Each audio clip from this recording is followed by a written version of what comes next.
Welcome to class, all you pickleball champs. You are in 453 Advanced Mixed Doubles Game Film Analysis. Today we are going to be analyzing the PPA Finals match between Irvine and Tardio versus Schneemann and McGuffin. If this is your first time here, this course is designed for advanced players who want to get better and understand the game of pickleball at a much deeper level. If you've been looking to improve your game, start playing tournaments, thinking of becoming a coach yourself, or simply want to stop losing and not understand why, then this course is for you. This course is in depth. This is game film analysis where we slow things down, pick professional play apart, and understand the mistakes which are holding people back from winning. Therefore, if this is what you've been looking for to take your enjoyment of pickleball to the next level, be sure to subscribe and hit that notification bell so that you don't miss any of our future course videos.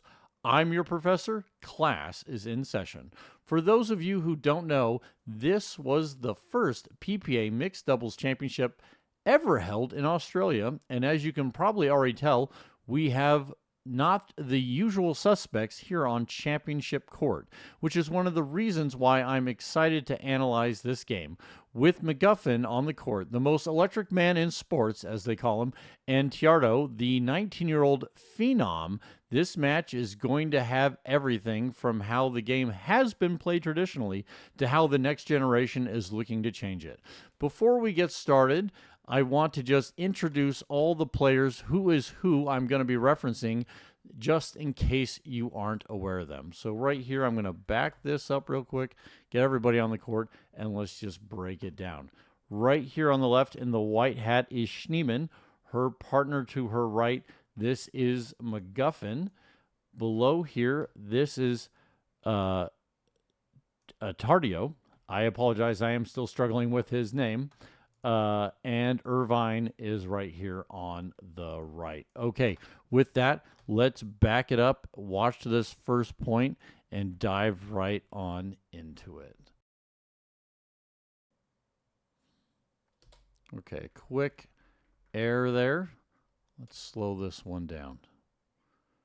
So obviously a very conscious decision here of deciding to return to McGuffin, especially got the ball over to his backhand, which I think was a good idea. The other thing is, I think they have talked about wanting to keep him back. Now, remember, a lot of people try and always return if you're playing 3-0, 3-5. It's always, who's the weaker player? Let's return to them because their drops aren't as good. Their drives may not be as accurate. When you get to a higher level, you're actually wanting to return to the more aggressive player at the net, the more dominant person, the person who can put away shots, and you're keeping them back longer. And that's why they are okay with Schneemann moving up, because it's keeping McGuffin back off of them, which she moves up tentatively and then misses this shot. And so just to break it down here, in my opinion, she actually does a good job. I would only thing for Schneemann I would like to see is I would actually like to see her further over here, putting more pressure on this cross-court attack. And you would say, well, then she'd have even further to go. But if she was just a little bit more over, then her forehand, if her feet were like this a little bit more, she's really playing down her lane, and she's kind of separated from her partner right there. This is a good shot, and McGuffin did get this first drop. It floats a little bit on him with that backhand.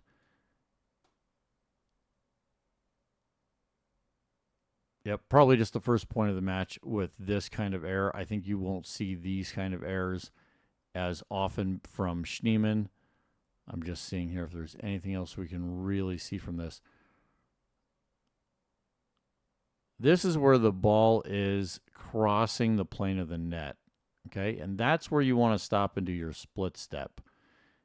Because in my opinion, and this is something you see all the time, is watch her, Schneemann's feet right here. I'm just putting that mark there so you're really looking at what I want to point out. This is when the ball is crossing the plane of the net. This that's impact. I know that Irvine's body's kind of blocking it, but right there, that's impact. So you see how Schneemann is late on her feet to go to the right. And that's because she didn't stop and split step and get low before the ball got hit. She is impact. Her next foot is still coming down. She's now stepping off her left foot and trying to move to the right, and then is late. And I really feel that that's what it was, is her taking that little extra ground, hoping the ball was going to bounce. And unfortunately, when it doesn't, you're late, and then you're kind of on your heels. Okay, that is a very good learning opportunity from a short point. Let's move on to the next one.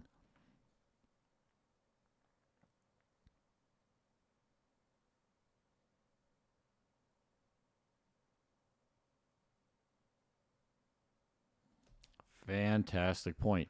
You know what's interesting is I'm going to take this as an opportunity because when right here, when Irvine drives this ball, look how effortlessly Tardio moves forward. And as we've talked about, you do not want to stay back when your partner drives the ball. It's your job to take ground and move forward.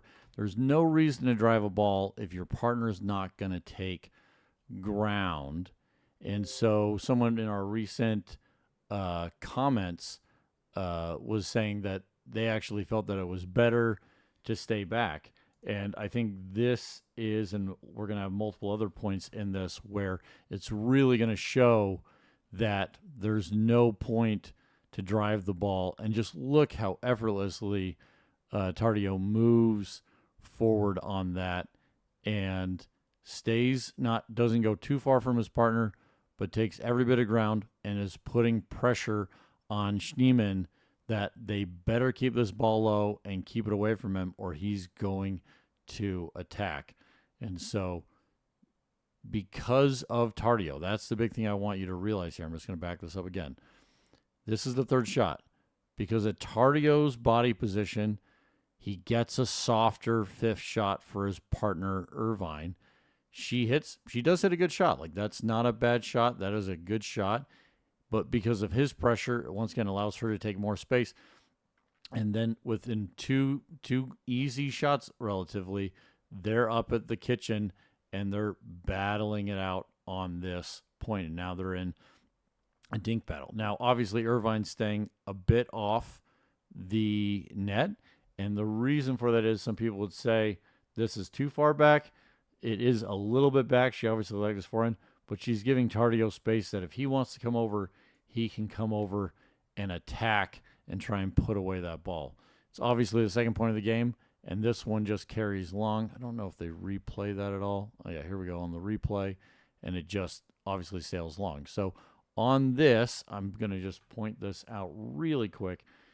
We don't have it exactly when she hit the ball because of the replay, but from there to here, every inch coming up this way, the court's getting shorter. And she missed it on this side of the line. This side is what I'm talking about.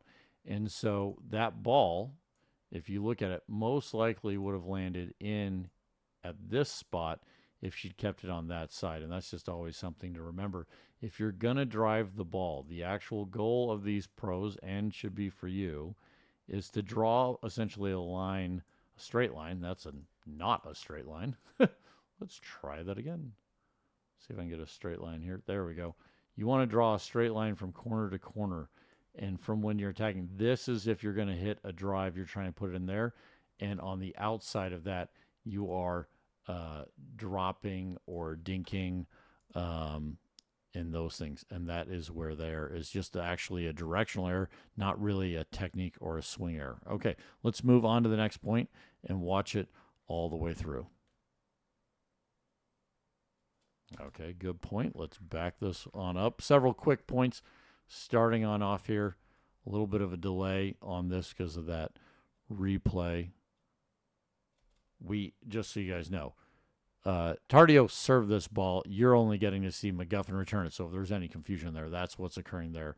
McGuffin switched up, returns to Tardio, and Tardio works his way up with his team. And unfortunately, because he does this step back, super big pop up right there, McGuffin comes all the way over and puts it away. Beautiful. The one thing I'm going to point out a lot here is McGuffin is literally like a senior citizen on the PGA Tour. He's in his mid 30s, which in pickleball years doesn't sound very old, but now with the next generation, Tardio's 19, McGuffin's 33. Significant difference. And so what I just want to show you is this is one of the reasons why he is still able to play. He's working out all the time, and he is so low. Look at that right angle on his leg. Getting lower allows you to have body control and exert power on it, and he turns that leg over and allows the arm to flow through and just puts massive force into that ball. And that's what it's coming from, is getting that extra low to be able to swing up on that ball. The other beautiful thing I just want to point out is Schneemann just flows effortlessly this way because she can feel her partner. One of the great things about mixed doubles that doesn't get talked often enough about is if you have a partner, people are like, oh, the guy's just supposed to take the whole court, right? He's covering from here all the way to there. Not actually true. What you're actually doing is you're utilizing your partner here to put pressure on, hey, if you go this way, I'm going to earn it and jump this corner. And McGuffin is coming over to close off and make the window smaller on Tardio. So fantastic point right there, and beautiful footwork. I'm just backing this up one more time. Wanted to see if there's anything else that we can take away from this. Obviously, some very basic things. Tardio returns to McGuffin, who's the person coming up, which gets him an easier ball on his fifth right here, which then he resets. A lot of people, that type of ball that are in the 4.045 range and they're struggling, they don't know why they're not advancing, they're attacking this ball. Tardio can speed up almost anything, and he's choosing not to, and he resets that ball, gets him and his teammate up to the kitchen line for them to continuously fight. I love this decision by Schneemann not to just always be going away from Tardio, and that's really what sets everything up. This is Schneemann's dink and her holding of that wrist. Look how beautiful that wrist is compressed and down right there. Does not flick the wrist. The wrist stays compressed all the way through that, keeps the ball in front of her so she can have total control and apply all that spin to it, and sets her teammate up perfectly. Beautiful point. Multiple different things we can learn from that one. Okay, let's move on to the next one.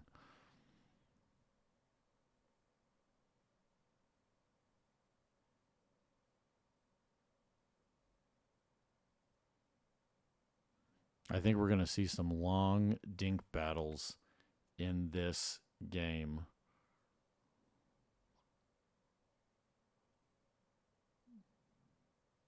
I think both teams realized the ability of each team to attack almost any ball.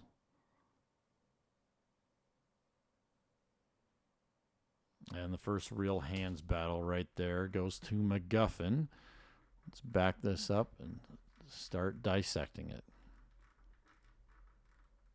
Okay, so first off, we have 2 for 2. There's clearly a strategy, and that's one thing I want you guys to notice, especially when you're watching film, is there's a reason Irvine has returned both of her shots to McGuffin.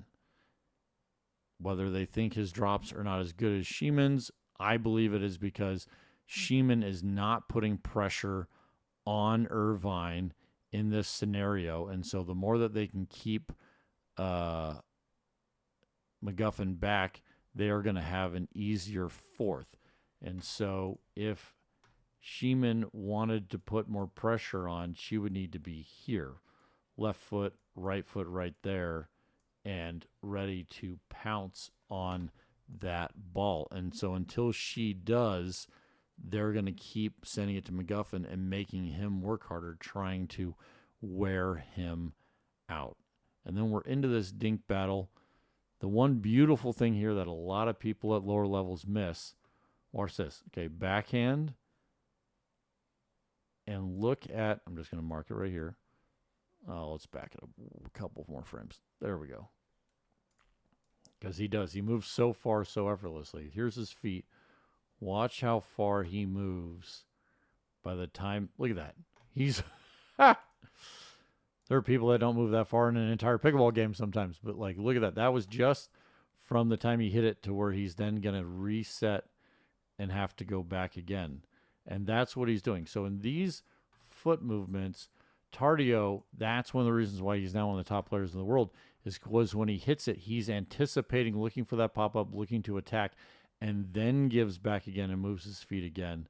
And that's what's allowing him to put pressure on his opponent. It's moving back. He moved off the kitchen line a little bit, gets this left foot, moves it back, gets it out of his way so that he can hit a nice top spin dink. Look at that nice top spin coming off of that ball dropping down, and then moves over again.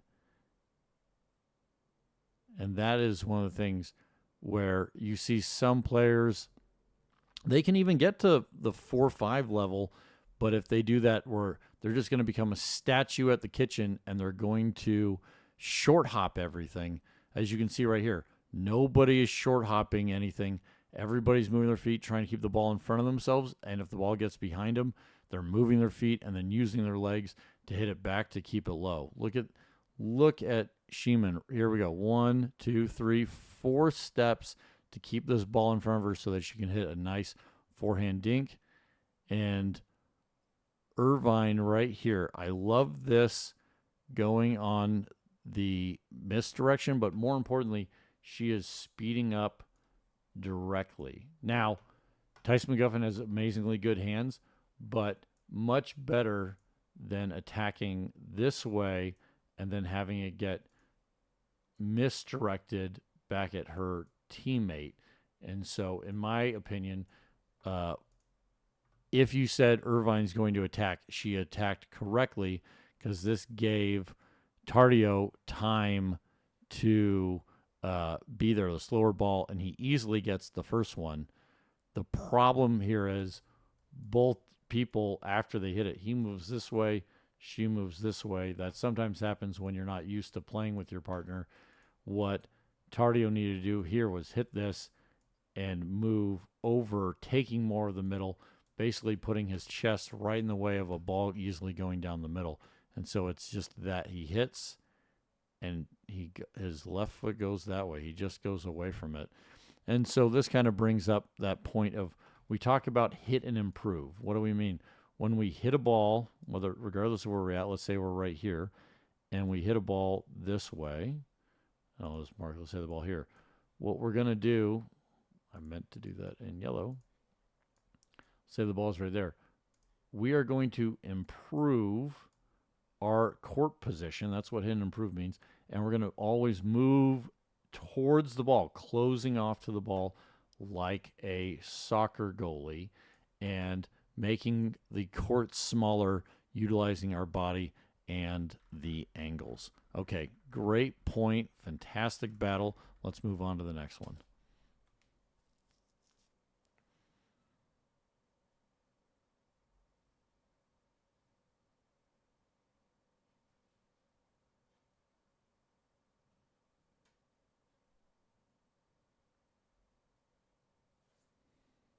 Okay, called out.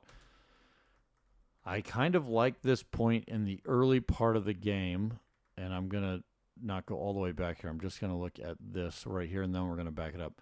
This testing somebody, a lot of times at this level, later on, games 2, 3, 4, 5, people are warmed up. They're going to hit that shot. Man, that ball is very close to in. I'm just looking at it bounce right there. So I don't know if it was in or out. I don't know if they requested a replay, but pushing your partner and basically saying, hey, can you hit the ATP in the early part of the match? More often than not, they're going to miss it, especially on this angle if you're going to go this wide, I just want to have people recognize this. You really want to get the ball kind of between this triangle, because the distance the ball has to travel out here to allow them to hit it around is drastically different than if you're in, I'm just going to draw this triangle, if the ball is in this triangle going this way. Okay? And so when you play the ball wide, and if you're dinking back and forth, think about this red triangle, that's the part that you're actually trying to hit. It's just outside the lighter color kitchen, and it will massively change the percentage that your opponent can ATP ball. And it also allows you to hit the ball a little bit harder and put a little more spin on it. Okay, now with that note, let's back this all the way up. Schneemann and McGuffin are obviously stacking. I anticipate everybody to be stacking hard. And as you can see, Irvine just trying to keep McGuffin back as long as possible.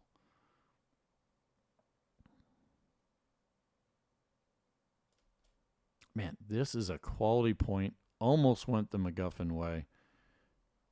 There's not really any error, nothing that's really stand out. This is with the high level of play that is occurring between these four, and how they definitely should be here on Championship Sunday, even if they don't get to be here all the time. Okay, moving on.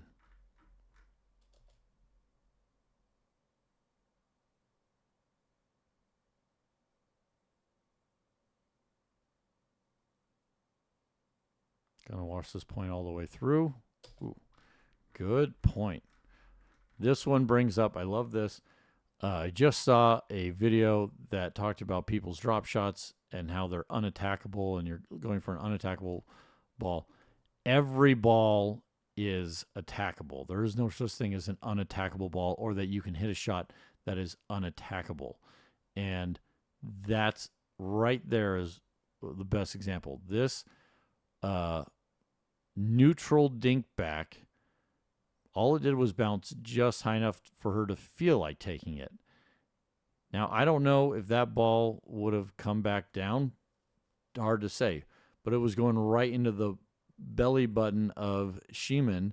And so for her to get out of the way is nearly impossible, given the fact that you have between 0.1 and 0.2 seconds to make that decision and then move.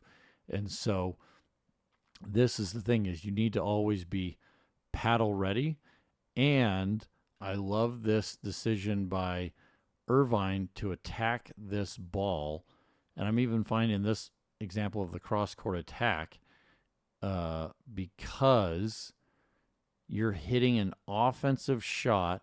You're taking a risk. Once you're going to take risk all the time in the game, right? You're taking calculated risk on every shot. And so what you want to do is increase your odds to minimize the risk you're taking and maximize the risk your opponent has to take.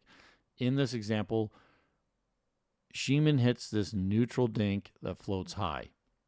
When your opponent hits, we call those neutral or defensive dinks, we call a 1.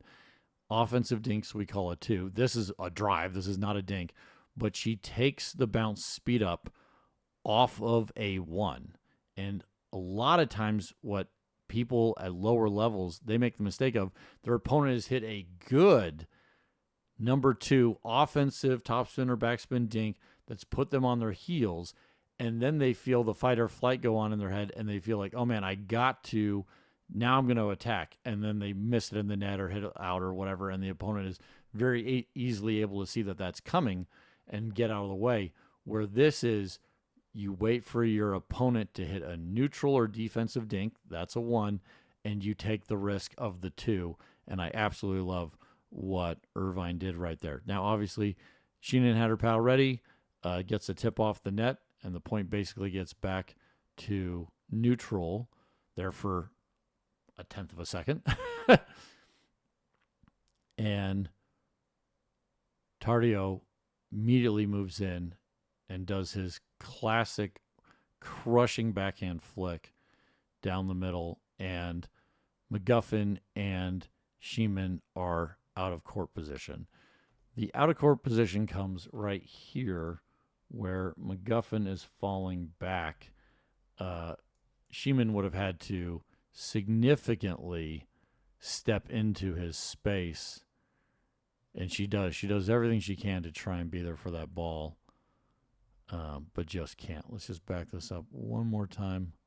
A lot of great, so many great shots. Very little obvious errors in these first several points. And these are the neutral dinks. I think that's where it is really. McGuffin and Schneemann never get this point back after this choice. This is a high dink, and she goes neutral reset, but she's already at the kitchen. I don't know if in her mind she wanted to buy time for McGuffin to get up there. Could have been. And that's what we were talking about, is if Schneemann's not going to be as aggressive, I'm just saying no. I have full confidence, and we will see it in a point here soon. If McGuffin gets a ball this high, he's going to crush it at your body. And so that is the difference of potentially an attackable ball. Schneemann doesn't feel that her partner is with her to be able to get into the fight.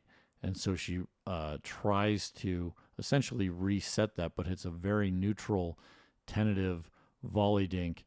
And unfortunately, they're never able to regain after that point. Okay, it's literally just 1-0. Let's move on to the next one.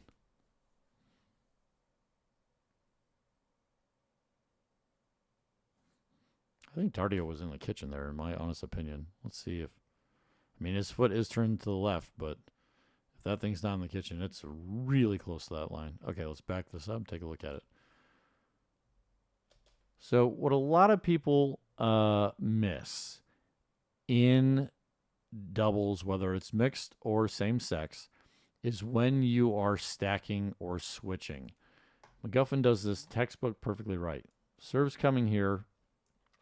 Where should McGuffin return? And so we're going to break this out. We haven't broken this out in a couple videos, primarily because the PPA has been doing a lot of side camera angle. We're not getting this very nice vertical court, as I like to call it. So from McGuffin's point of view, we're going to look at this court, and we're just going to draw some extra lines. We're going to divide up the space. We're going to add a little extra right here. And so when you think about this, from his point of view, reading from his left to right, it's A, B, C, and D. Okay, I'm having to do these backwards. And that goes in for all this space as well.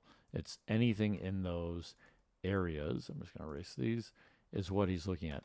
And so what we're going to do is if McGuffin returns to A, we're just going to use this as an example, and his partner is switching this direction, that means that he is the person responsible for running all the way over here and guarding this line.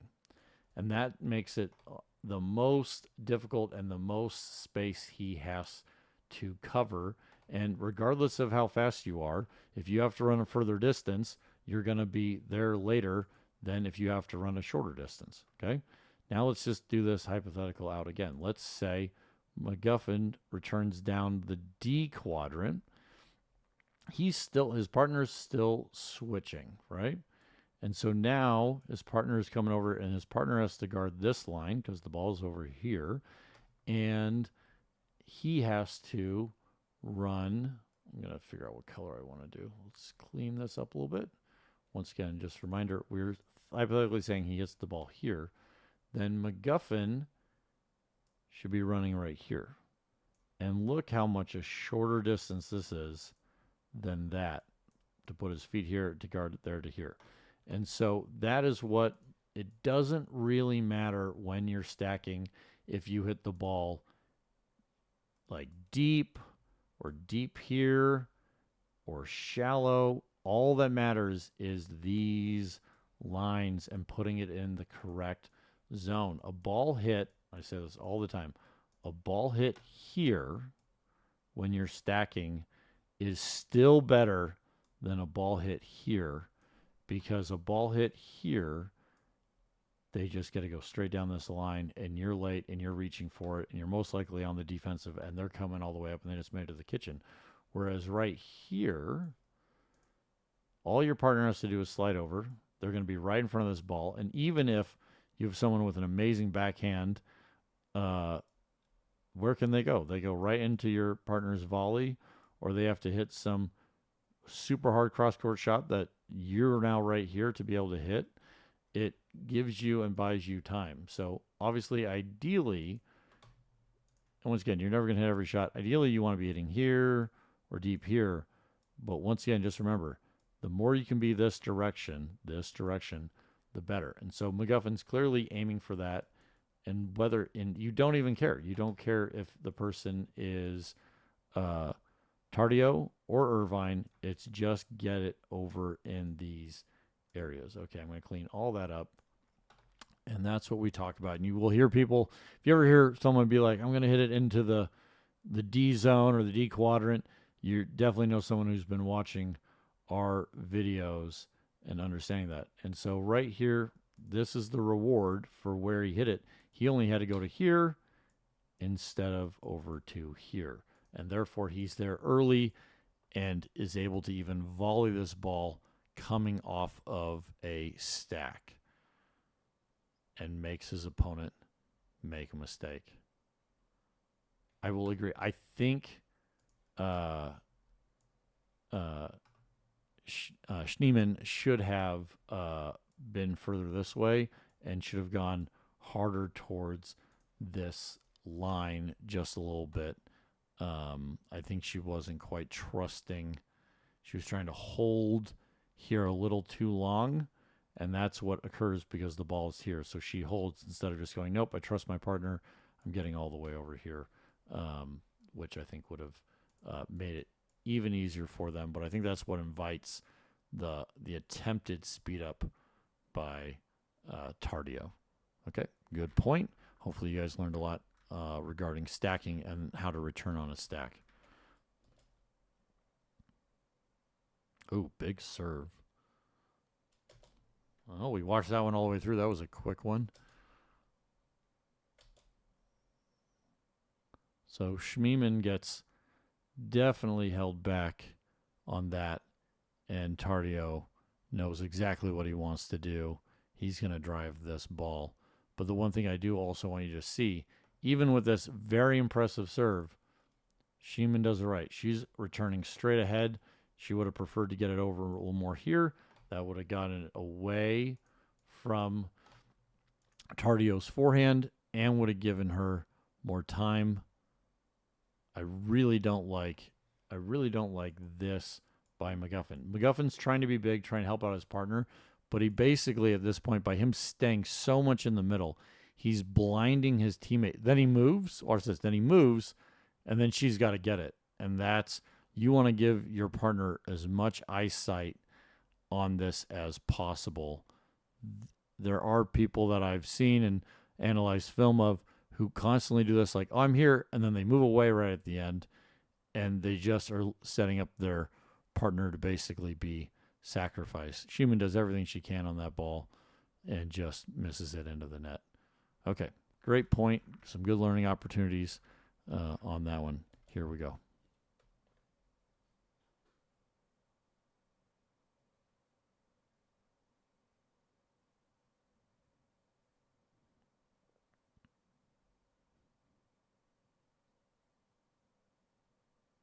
Ooh, the ladies had some good dinking, and Tardio showed his flexibility and his reach.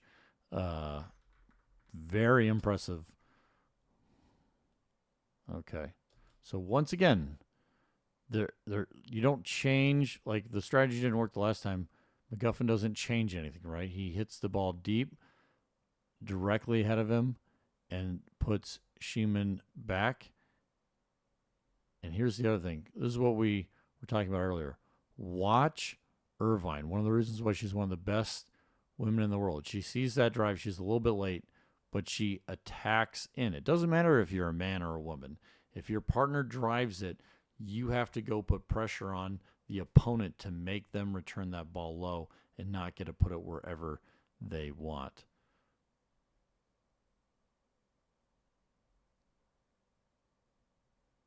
This is some great dinking. I wish they didn't change this camera angle. Obviously, I'm slowing it down as much as I can here before it changes over.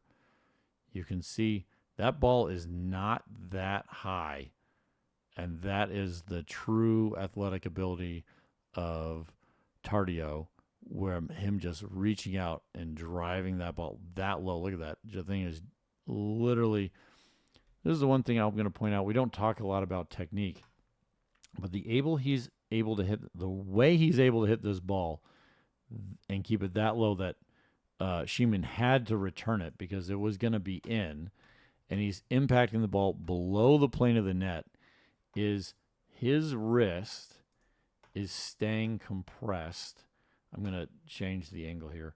So let's imagine this is his forearm. He has his wrist compressed almost at a 90-degree angle. As you can see, the paddle, even though it's blurring, the paddle's back here. And he is not going to flick his wrist this way. He's going to rotate it like a clock that way.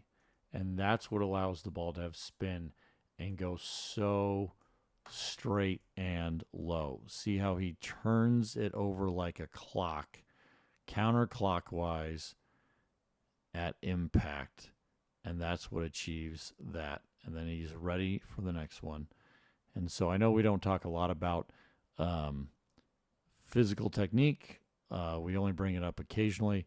But when there's this high quality, this is truly a masterclass right here of that is how you hit a forehand volley drive attack ball, is keeping that wrist compressed and turning over like a clock. And once he's got his opponent going back and exposing their feet, it's basically game over.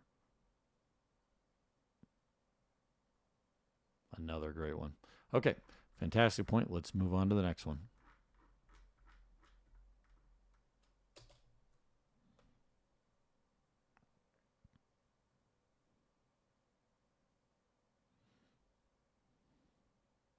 Ooh, McGuffin wanted to get some of that action. He's like, you can hit hard, I can hit hard. Here we go. Once again, returns straight ahead. McGuffin does a much better job. Look at this. He does a better job of getting further over to the right. One of the reasons he feels comfortable doing that, one is because he should be doing that, but because the ball is here instead of here. And that allows his partner to have better eyesight where then she could attack this ball. And two beautiful backhands just bringing that at him. And this, I just want to see here. The drive is high, but look where Tardio is. His partner drove the third shot, and he is right here putting pressure on the opponent. So even though the opponent was able to drive the ball at him, still keeping the battle. This is the one that really gets up right there. And that's what we talk about. So watch. When your opponent is switching, you're already basically assuming, and when I say switching, I mean they're stacking, so they're switching off the stack, that your partner is going to drive the ball. And so Tardio knows he's going to be going up there because it's already assumed his partner is going to drive and try and put pressure. And the beautiful thing that he does here is he gets ready for it. Look at this. He's getting down and ready for it because he knows it's going to come back quick. He knows the opponent's going to try and come back quick, so he got to get ready beforehand. I think he could have even got ready a little bit quicker, but it's still fantastic job figuring out where it's coming from.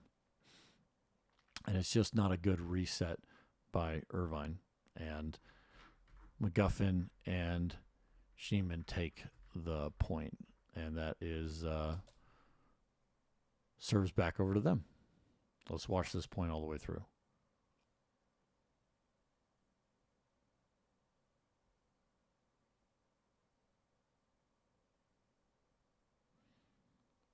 Impressive point. I like this point the best for people when they're saying, well, you should stay back. This is the reason why you should not stay back. Okay, so we've watched points where Tardio moves up, and now we're going to watch what happens when your partner drives the ball and you don't move up. So McGuffin decides to drive the ball. At this point, what was the benefit of taking that shot? There has been no benefit gained by the team because both Schneemann and McGuffin have stayed back. The ball went there. Once again, McGuffin's having to hit the ball, so you can't expect him to hit the ball and then somehow magically run up. And so Schneemann has to go put that pressure on it. So now Tardio is able to hit this ball unencumbered, no risk, and Schneemann has to drop the ball. Okay. Now McGuffin moves up off her drop, which is good. But if, this is the best example I always love, if the person who has the third shot, drive or drop, beats their partner to the kitchen line, there's something seriously wrong. And this point shows that. Okay, so then a couple more resets, and away they go. Here we go. Okay, so in this scenario, this is what you have to do. And I'm not saying it's easy, and these people are playing at extremely high level, but we slow this down so we can see the mistakes. We reset this ball. That knocks Schneemann back. That's going to happen to you when you're playing. And Tardio goes hard this side. On this drop, you see this. Like, okay, I see it. He got it. Whether it's in or not, Schneemann, by her body language, and when she turns and watches here, watch how long and how far the ball moves. She's watching, she's watching, she's watching, she's watching, she's watching, stays, she's even reset.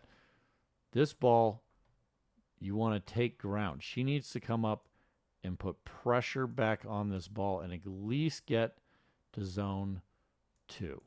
So real quickly here, that was not my eraser. Just in case this is your first time hearing this, we break this into 3 zones this way. Okay, so you got the baseline, we call that zone 1. Try and keep this stuff real simple. Right down the middle is zone 2, kitchen line is zone 3.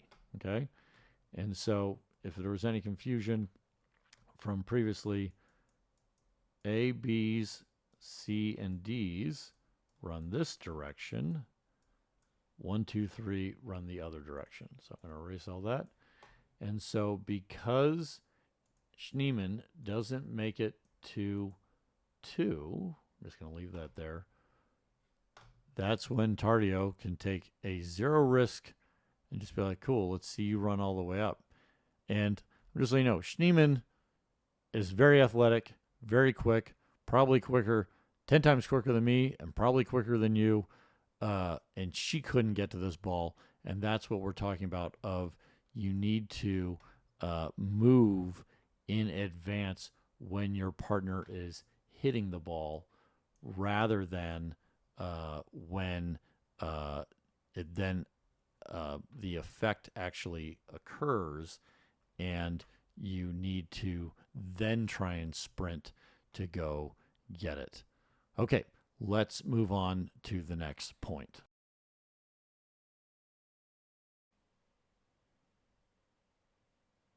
Quick point there. Let's back it up. See what we can learn. So first thing right off this serve, what I want to point out is this is a great return. And a lot of people you hear from coaches or whatever, like most important thing on a return is to get it deep. You got to get it back behind this line. And the evidence just doesn't show that in the pro game. Position and angle is much more important. I love this by Tardio. He has the control. He had his forehand, and he's pushing his opponent way off the court here, getting huge gaps for them to any ball that comes, whether it's a drop or a drive, they can basically attack off of this next ball because of his return. Also, McGuffin is so late to it, he hits a drive, which the number one thing from this position you want to do is hit a drive. And that just lets Irvine crush the ball at Schneemann, and she's not ready for it. She even hits an out ball and hits an out ball into the net. So I wouldn't even call this an unforced error. The toughest thing is for Schneemann is she doesn't follow her partner. So what we talk about is our dance partner. If our dance partner goes this way, we're not going to abandon them. We got to move with them. So where is the position you should really go when your partner gets pushed off court? Well, once again, it's hit and improve. Okay, so let's walk through this. So right here, the ball hasn't been hit. Where would you want to go as McGuffin's partner? You'd want to be right coming down the core middle at a minimum. Then he hits the ball, and he has now hit the ball onto this side, right? The ball is going to come right here. And so with that, you would want to take one more adjustment, and like a soccer goalie, you want to have your right foot on this line, your left foot here, and that is to cut off any and all these angles to not be able to get it past. You are making yourself bigger, just like a soccer goal, like a soccer goalie. If this was a soccer goal, which once again, those are the two lines where the person can hit it the hardest and still go in, have topspin, you're going to move like an arc if you were a soccer goalie. So if the ball was over, well, if the ball was over here, our little soccer ball, our goalie is going to be, here. And if the soccer ball was here, pretty obvious stuff if you guys have ever watched or played any soccer. So that concept, pretty obvious. And so we just take that exact same very obvious concept into this scenario, and that's where we get to, okay, this is where Schneemann needs to be dancing with her partner who got pushed all the way off here, and to cut off as much angle. If she was here, I'm going to forward this a couple frames while we leave that on. Bap. It just crushes this ball right there.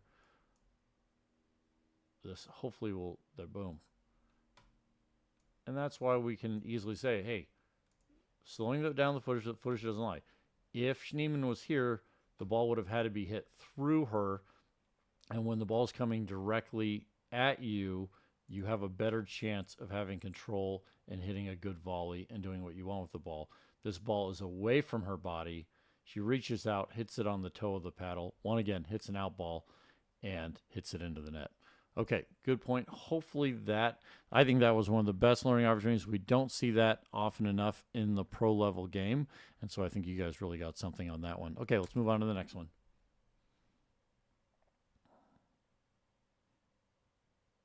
Going to watch this point all the way through.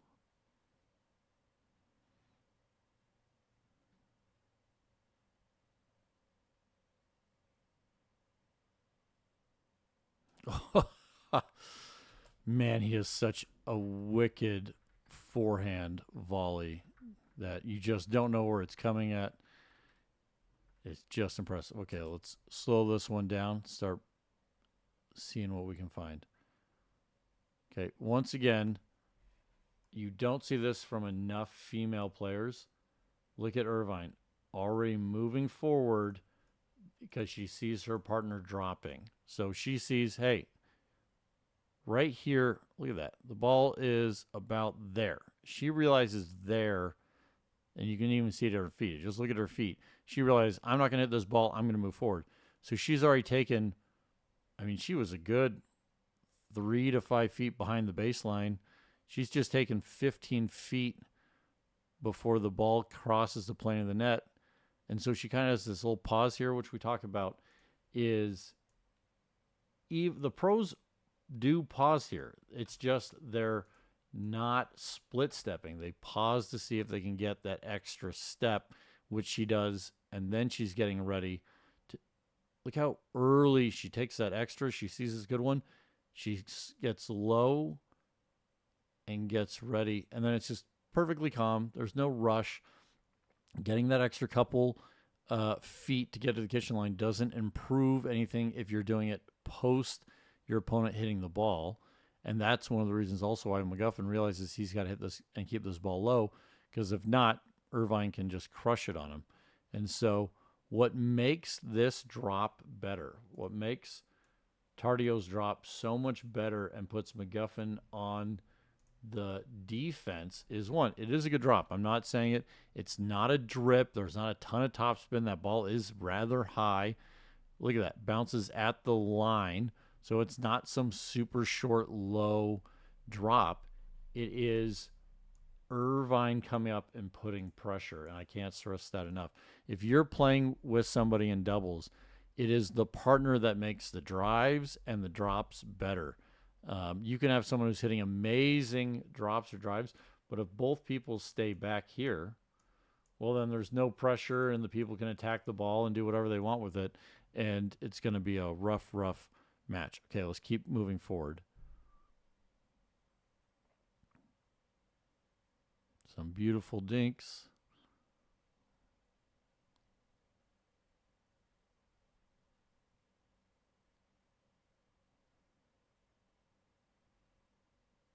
My personal opinion is right here is Tardio sees how tentative and defensive Schneemann is.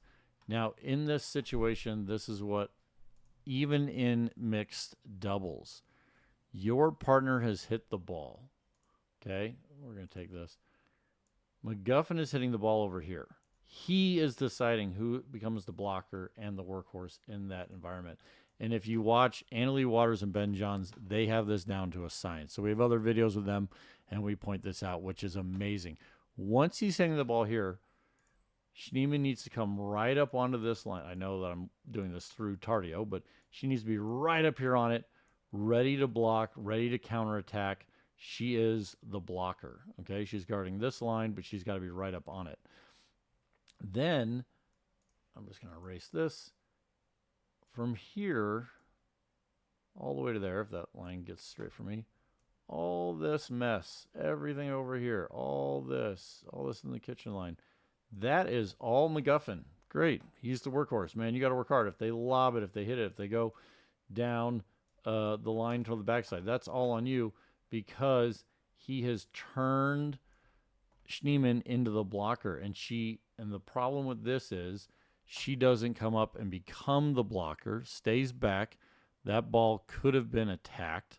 This is not low, and she's back off the line and lets it bounce and continues it on. And so that's a very big missed opportunity, and Tardio is going to keep attacking that throughout this game. I can guarantee it, if Schneemann doesn't make a change. And then right there, the point ends. So this is the pop-up, and she lets it get into her body. So you can see with that hop, a lot of times McGuffin gets away with it because he's has drilled almost more than anybody.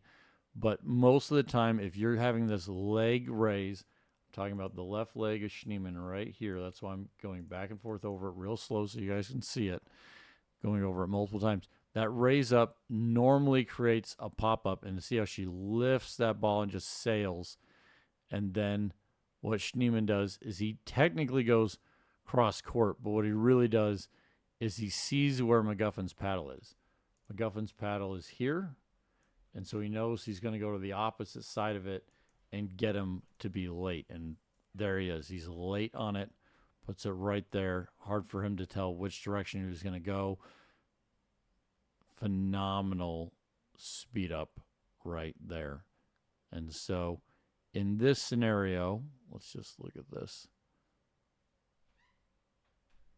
Schneemann does a good job of dropping the foot back. The problem is that the ball went directly to her left foot, and the foot actually gets in the way, and that's why she has to do this little hop, skip jump that hits the pop-up. Okay, great point right there. Let's move on to the next one.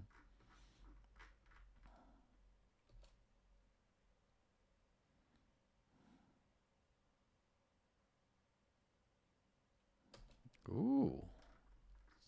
Back this on up. Let's take a look. So once again, good job. McGuffin and Schneemann have been doing it perfectly every time on these. stack switches that they are returning straight ahead of themselves. And I just feel like McGuffin needs to help her out. He should be going more this way. I know he's trying to be big and help his partner out, but get over there and decrease the distance your partner's having to run. His partner's running to essentially here instead of having to only run to here. And he's the one causing that. Like, if they're going to target your partner, all these players are good enough that they're going to be able to hit the ball to the left side or the right side of it, right? They're clearly hitting it away from you. And you're just making it harder and getting your partner to be later there. So this ball may have sailed out. Like, if we take, once again, the impact, we're going to call that the impact. I'm drawing this line. This would be the hard line that on this side of it, it's most likely going to drop in. And now we're just going to go forward on that line. It looks like it's curving pretty hard. I don't know. We'll never know. But obviously, Schneemann doesn't get to be in her feet, set enough, and then once again, reaching away from her body, making the air when the ball is away from her body, and she doesn't really get set. And that is what you got to realize also as a teammate. McGuffin's in his brain. He's thinking, oh, I got to help more. I got to take these balls. I got to take it off of her. Dude, you got to get out of your partner's way almost and let them also play and let them have a better eyesight on the ball. Okay, once again, a little delay on the serve here. Wow, a big delay. Okay, we're going to watch this point all the way through, but this is clearly the third. So McGuffin's returning the serve. Here we go. Let's watch it all the way through.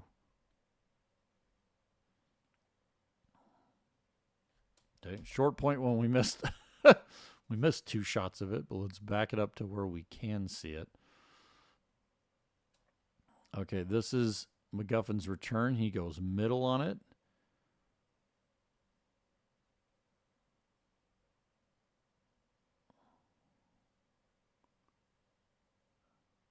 Oh, you see this a lot in doubles where you see they're just going to speed it up at the female partner on kind of anything, test them because they feel they have quick enough hands if it comes back.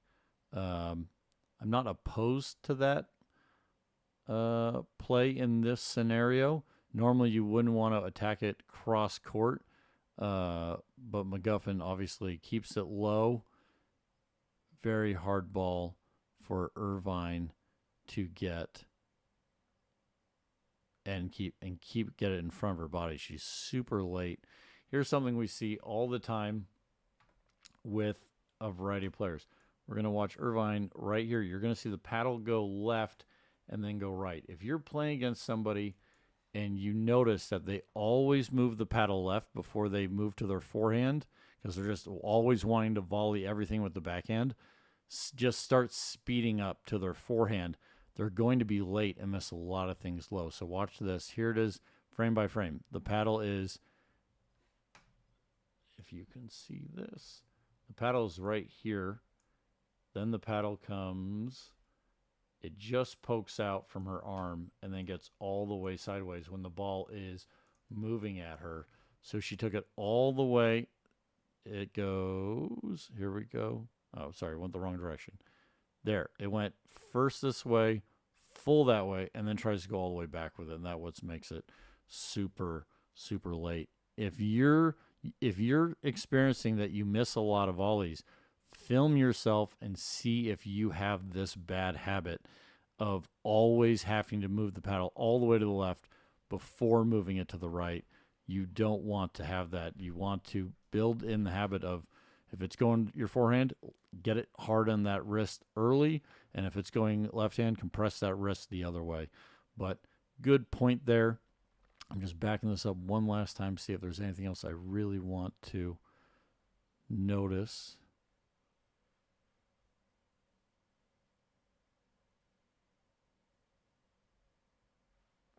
So one thing I do just want to point out, and once again, this is a tough shot for Tardio. He's running up, then has to immediately go back, doesn't take it out of the air, which is one of the great things. You'll see lower level players right here on this ball coming over. They would just reach down and hit this little volley, defensive volley, and it would be a pop-up. And so what he does here is stepping back, getting control, and doing this backhand. Very, very good. I think the thing that caught him off guard, and this is one thing to realize, is people ask me, or we talk about, where's the middle of the court? And everyone's like, well, right here, this line, that's the middle of the court. What are you talking about? The middle of the court actually shifts in doubles all the time, because the middle is not the middle of the court. The middle is between the two people. Right now, this is the middle. That's the middle between McGuffin and Schneemann. Okay, the yellow is the middle of the court, right? Now watch how far I'm going to leave that line there. Watch how far that middle shifts again. Oh, it's no longer middle now. Where's the middle? The middle between them is right here. And so the thing that I would point out, something that's going to help you a lot in mixed doubles specifically, if we're talking about the master class here, the middle, to be safe, anytime you're like looking at your opponent in mixed doubles, right off of normally the female's left foot, once again, depending upon if they're right-handed or left-handed and those kind of things, but normally right there is where the actual middle will be. And if you put it there, it creates too much of a distance for the partner to come over. And so, as you can see, the ball's landing here. And if I'm just going to mark Schneemann's foot right here. And so she moves that foot away, but that's where it was. And so that's the difference of what occurred between those two spots. And so I like Tardio going back to the middle, or attempting to go back to the middle. He just missed it by a little bit, and that let McGuffin attack his partner. Okay, let's go move on and watch the next point.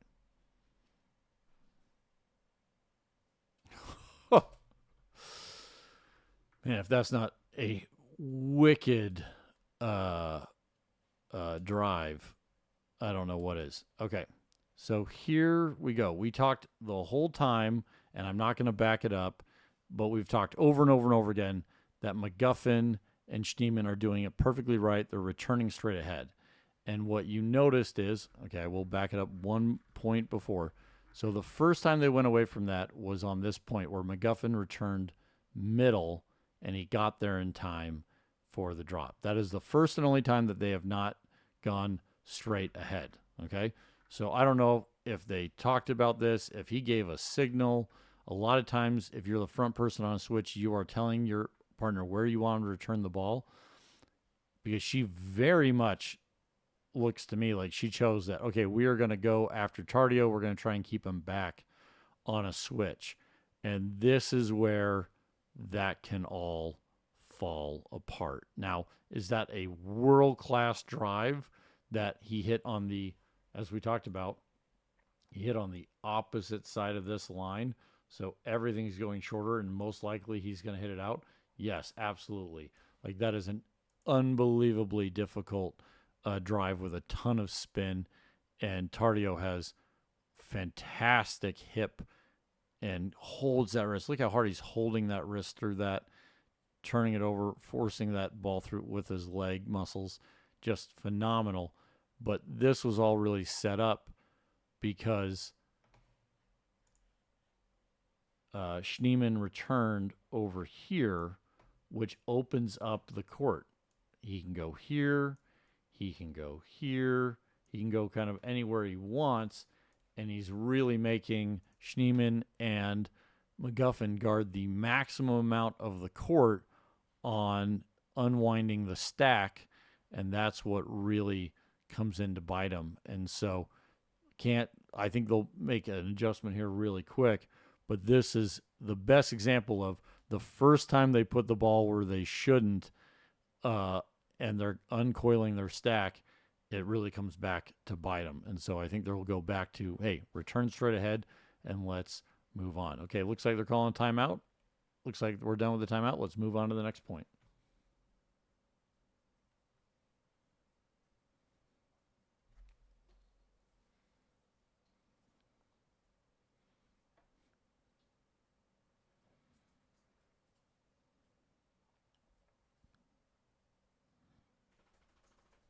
Nice long point.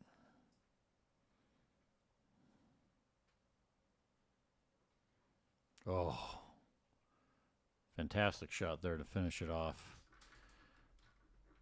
Let's dive this one all the way back. A lot of good parts in this. Okay, so a little bit of a surprise to see McGuffin once again choose to go middle after that last one. And I like Tardio's decision. Once again, he's going to try and keep them on their heels. He sees them in that I formation right there as they're crossing. And so he goes, okay, he's going to drive it. And then as soon as Tardio sees that he's not going to hit this ball, look how he moves forward. He gets all the way to the kitchen line before that ball bounces.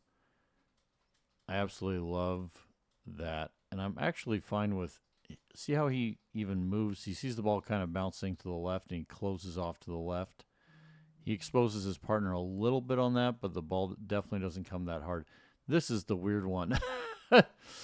Like, you see Tardio's paddle go to the side. I think he thought he was going to get blown up, but I think the angle was just far enough outside of McGuffin's reach that he didn't feel that he could go towards Tardio. And Irvine, phenomenal job here. Like, that is pristine reset. That is true top level. And then she drops that on in and gets herself up there. I would have liked to see Tardio a little bit more involved in this.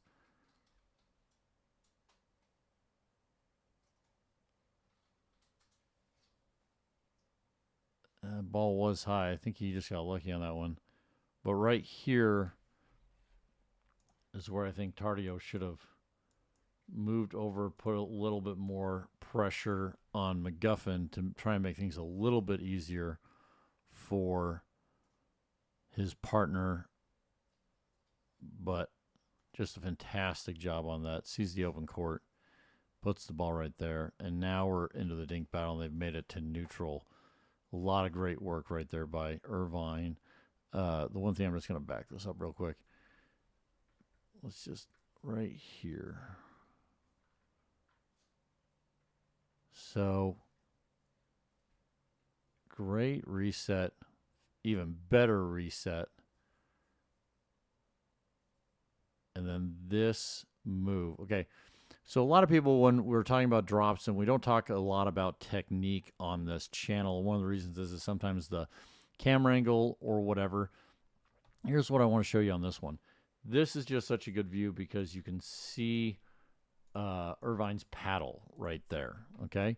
And what you can see by this, she moves her feet, and the one thing she does great is she gets 1 foot back, 1 foot forward so that she can apply and push with her legs of where she wants the ball to go. And we're just going to go forward on this. Her paddle face is direction. It's not wherever she wants the ball directionally to go. That's the way she's going to follow through at the end of it. But the one beautiful thing about this specific shot is she is keeping her paddle in front of her left knee. And you can really tell that there, because the paddle is impacting the ball. And she has complete control in it. And so what she did is she slides her feet, gets her body in front of it. As you can see, these muscles here in her right leg tighten up to be pushing the ball, so she's not swinging. She's locking down this wrist and then pushes with her leg and keeps that ball low in complete control. And so I'm just going to do a side angle of what that looks like with my beautiful stick figures here. So there's the arm. I'll do the paddling green. She pulls down this wrist and really locks that paddle down. and then one leg is here and one leg is slightly back. But the paddle, as you can see, the paddle is even or in front of her front leg knee. And that's what gives people the control on when they get these mid-court drops. If you are swinging and the paddle is getting, I'll do it on this side of it. If the paddle is getting, let's say this is our person here and their legs. If your paddle is getting past your hip, if it's getting back over here, you have just loaded the paddle. And the reason why that becomes an issue is because if the ball, I'll do the ball in yellow, if the ball is here and your paddle, I'm going to draw the world's worst pickleball paddle right there. There's my ugly pickleball paddle. And let's say this is you. If you've loaded the paddle back here, it has to accelerate to get here. And that's where you lose control, consistency, or you hit it too far. And that's where this is 100% just leg control and not swinging with the arm. A drop shot is not a swing, and Irvine just gave you a masterclass in this one drop right there. Just beautiful. Okay, now they're all the way up here. Now we're going to battle this point out quite a bit. Just looking at this bounce speed up. This is what I don't really like. Tardio sees the ball go over and he kind of stands up. When he sees it go that far over, he should get over here. The reason why I say that is because obviously on this next point, well, let me speed forward. Look exactly where the ball goes. And so that's the thing that a lot of people don't realize is the reason you move is to put your body where the ball is most likely going to occur. And the reason for that is because where the ball is right now, Irvine has limited options of where she's most likely going to be able to put it, right? And so that's why if our partner gets pushed this way, we need to move this way with them. It's just to make this ball easier. I mean, he barely gets it, diving down, gets a decent shot on it. Don't get me wrong, good job on that reset. But when we're playing, we want to, if we don't have hands as fast as Tardio's and aren't playing pickleball 12 plus hours a day every day, if you move your body, it gives you a higher percentage of getting that shot. Impressive job there. Once again, right back into it.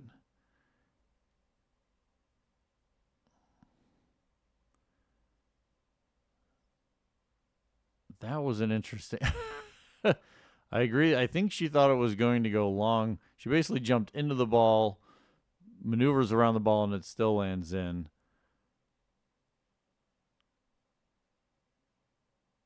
And this is the same thing we talked about on an earlier point where the paddle auto goes to the backhand side. And when it does that, you're late. Look, see how she goes backhand side? She loads all backhand side, and then it's like, oh no, it's on the other side. So all she can do is try and avoid. She had no hope of getting her paddle back over. Just not enough time. And so that's just one of those drills. You can actually see that Schneemann lines up with her paddle non-neutral. It actually, she likes to, when she's in her ready position, her paddle is over on the backhand side. One thing that McGuffin does extremely well is he gets this one hand out and he follows the ball. I think he actually has a lesson about follow the ball with your paddle. If you're having an issue with your paddle always doing exactly what her paddle does here, and I think we saw it earlier in another point in this game for somebody else. If you're having that problem, take your paddle and just follow the ball. The ball goes over this way, just move your paddle over. And so let's see if McGuffin gives, let me back this up. Let's see if he gives us a good example of this. Let's see here. Okay, watch. This is actually great. Watch McGuffin's paddle just track this ball. We're just going to move it forward. Boop, boop, boop, boop, boop. It's literally like he has a string attached to the ball to his paddle. His paddle is still pointing right at it. He sees it get over here, right? The ball has now gone over here, and his paddle is now even pointed more over here, which is what allows him to then be early on this ball. And that is all because of just have your paddle follow the ball. Now we're going to get back into this one. Now watch. Right there, he gets back in after that hit. His paddle's here. And watch his paddle turn with the ball this way. I believe some other online coaches have talked about having like a magnetic effect of your paddle always getting back to neutral. I really view it this better of having a string to the ball. It really, look at that. McGuffin's paddle is just always following the ball when you slow it down, and that's what lets him be ready and not have some of those issues. Even this one, this is a quick hit. His paddle got over to where the ball was, and it comes back to there. He follows the paddle all the way to the left. And so then his paddle is just nice and ready to go to the side and get this one. I mean, his paddle was even, he's like, ooh, I see a speed up. Look at his paddle. His paddle immediately goes forehand. He never turns the paddle to the backhand side to extend out, just straight over if the ball come between him and his partner. And so that's a better example of what we're talking about. Hopefully that helps you guys. Let's move on to the next point. Get through the highlight there. They're doing a lot of more highlights. We're missing a lot of serves. We're going right into basically third shots every time. This is a third shot drive. Oh, tried to poach. That was a full commit. He thought he was going to get the pop-up. That is great control by McGuffin. They say read him like a book. Okay, let's back this up. See what else we can see from this point.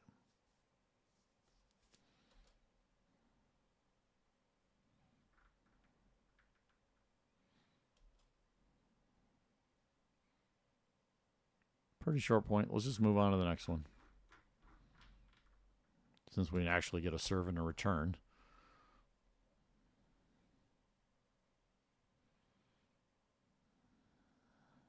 Okay, this is a good point. Okay, I do like, once again, they're trying to keep McGuffin back. And he's also on, he's unwinding his stack. Go to the open court. And the one thing I like, Schneemann is now getting more aggressive. She's still late. Look how far back she is from it. She is still behind. And this is probably because of the unwinding of the stack. So she starts moving forward late. So she can't put the kind of pressure on that you would hope your partner could put on with a drive like that. But that is, this ball is definitely going to sail out above the hip and just crushes it back down. So one, Schneemann had the option to get out of the way. But once again, when you attack cross court, what people don't realize is, and so we're going to do this, the pickleball slows down exponentially. I'm going to draw this just because of where everybody's at. So let's just envision that that is the same distance as the both sides of the kitchen line. So we're going to say this is 14 feet, this red line. Okay? And then I'm going to have, this is going the distance over to where Schneemann is. Actually, I'm drawing this. Oops. Yeah, let me fix that because I'm not drawing it up there. Then you have this line going across to where Schneemann is. And then we have this one. Okay? And so we're going to do a little bit of math right here. And so, as I said, we know this is approximately 14 feet if Irvine had driven the ball straight forward, and McGuffin was right up on that line to attack him. Okay? And so with that, that makes this long side approximately 19.8 feet. Okay? And you're like, oh, 14 feet, 19 feet. That is 41% longer distance the ball has to travel. 41%.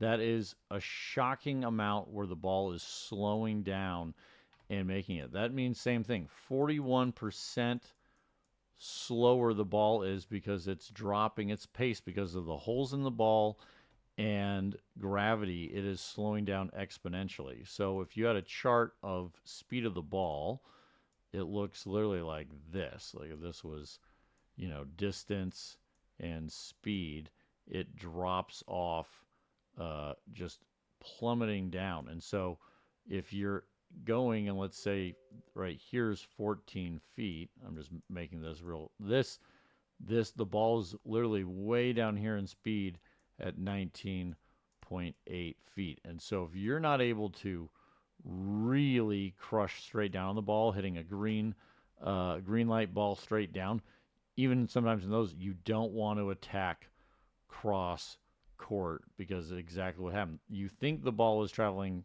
fast towards them because you're hitting it hard. You're putting in that effort, and your brain says, oh, yeah, I'm going to crush this ball at them. But it's just too slow. They could have let it go out, or they just counter it and beat up on your teammate. And obviously the look on Tardio's face is like, dude, what did you want me to do? I had no time because they went straight ahead, and you did a bounce speed up. They read it like a book. Like, look, just read that. And so that is, if you're going to attack, you want to attack bounce speed ups straight on to give your opponent the least amount of time. Okay, great point there. I think that was, I spent a lot of time showing you guys the math and that kind of stuff. I hope you found that helpful. Let's move on to the next one. We'll watch this one all the way through.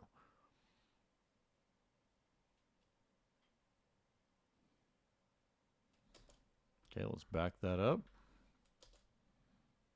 I'm just looking at this. That's so good. This is the textbook thing we talk about of do not take the ball short and low. If you get into that habit, you're going to make games a lot harder on you. This is a good spinny drop. And look at it, bounce hard in it. But here's the thing. Look how much room Tardio covers. He's going to literally go this extreme. Look at him jump way back, keep the ball in front of him, and then fire. And that's what you want to do. You're making your opponent earn every inch of the court. And the reason why this is such a good decision, and you'll see this pattern once you start doing it over and over and over again, when your opponent, if they love to always go like, I just want to always drop to my opponent's backhand. I just love this box, and they're always going here with it, and they're trying to hit drips instead of drops and all that kind of stuff. The one reason why this combo works so well is and I'm not talking about on the drop, I'm talking about for Tardio and this hitting a backhand drive. First off, Schneemann has to guard this line. Okay, if she doesn't guard that line, he gets to drive it right down here, points over, no big deal. So McGuffin has pinned his partner by hitting the ball like this. He's pinned his partner over here having to guard this line. That means that McGuffin has to guard a huge, we've done this before. Once again, I'm just drawing this all out. This becomes McGuffin's court to cover, okay? Because he's turned Schneemann into a blocker. And Schneemann basically has that, and McGuffin has everything in green. And therefore, the shot that makes sense and why you're almost never going to get poached is, even if it was a left-handed and a right-handed player, is because McGuffin has just too much court to cover.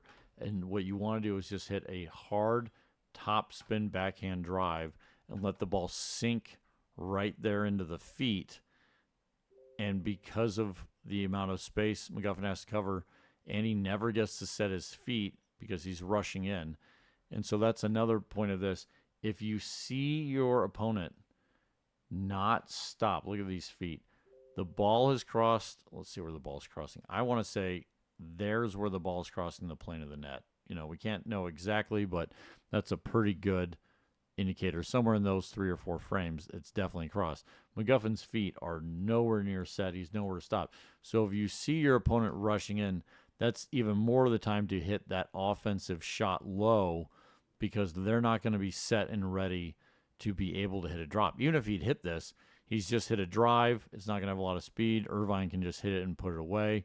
So this is what we talk about. You're in an offensive position. You need to move your feet so you can still hit an offensive or neutral shot. So once again, reminding, just look at this. Even with Tardio going back off this foot, and you're saying, okay, well, he's off the kitchen. Let's even say that. We got a +1 with Irvine. We've got a 0. I'll even give you a 0 on Tardio. We got a 0 with Schneemann. She's not up there. And we definitely have a 0 over McGuffin. And so Tardio and Irvine are in a +1 offensive position. You want to hit offensive shots. And exactly what they did there. And it works out perfectly, ends the point quickly, and they get to move on. Okay, great point. Let's move on to the next one.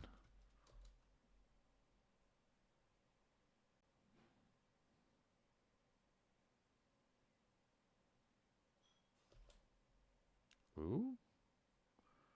Oh, well, she calls it out. I don't know if it was out. It's hard from this camera angle. I'm sure from Irvine's angle, it looked out. Well, let's back it on up and watch this point again.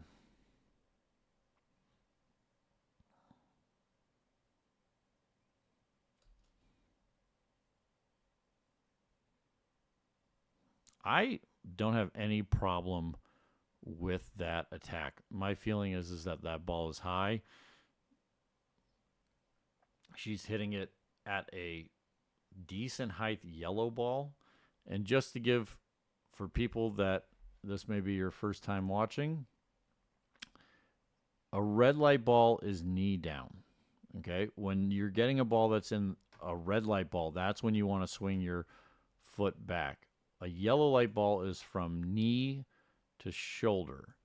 And that is a ball where you normally have to hit up on the ball to get it to go back. So if this was the net, the ball has to go slightly back over the net.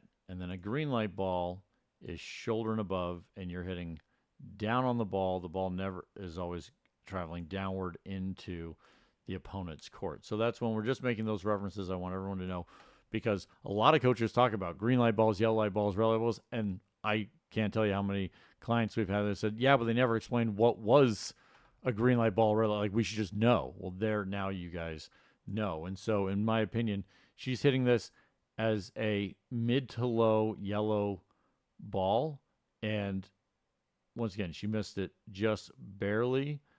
I have no problem with her doing that.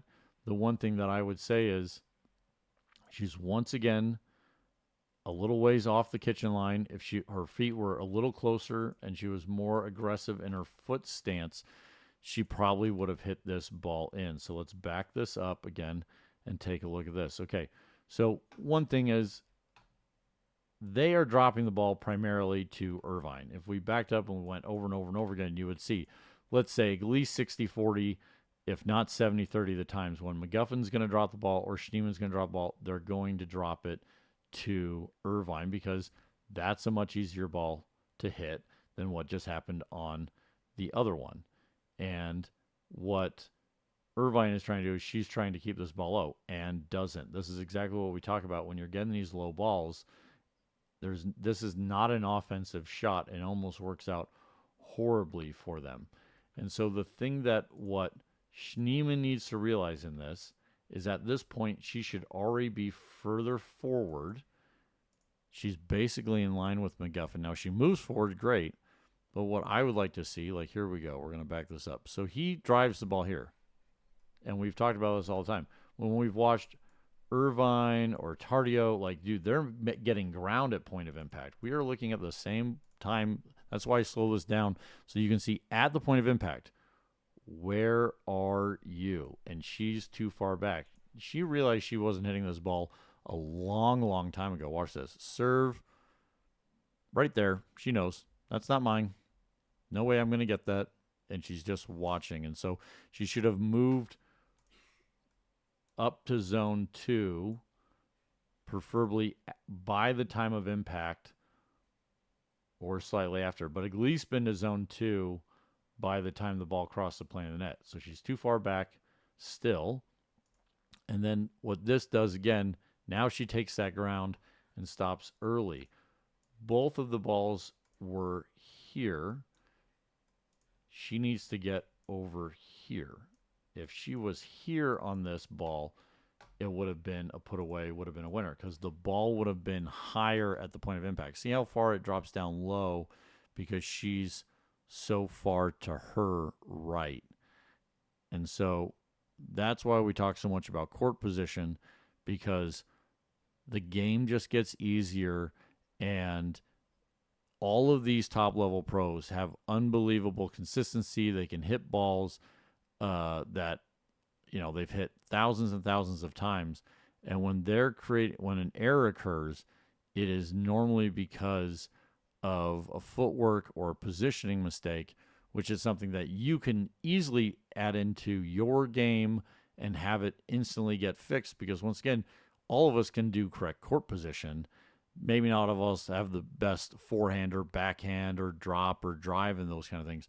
But if you are in the better position, you don't have to work as hard or have as good of a shot to still be successful. So that's why we talk about this so much. Okay, let's move on to the next one.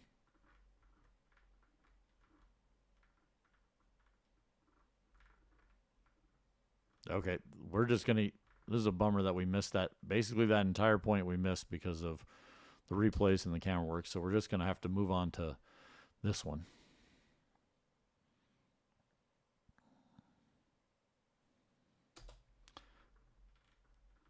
That's really too bad because that other point was basically the first tourney. Okay, let's back this one up and start breaking it down.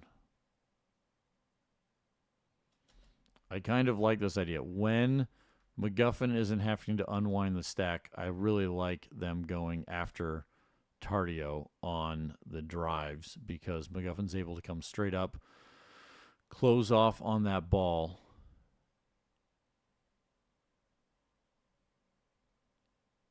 and if Tardio's going to drive, trust me, McGuffin feels very confident in being able to handle that drive.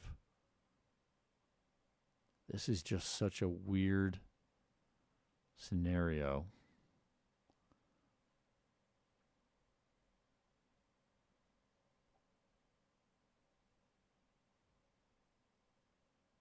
None of us can tell from this camera angle. Let me just fast forward. I don't think they showed in a replay. Yeah.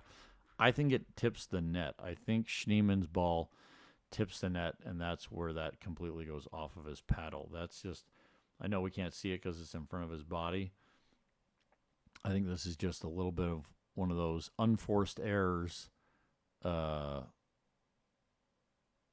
wouldn't even say it, or a forced error. How about that? Of just getting a bad tip off the net.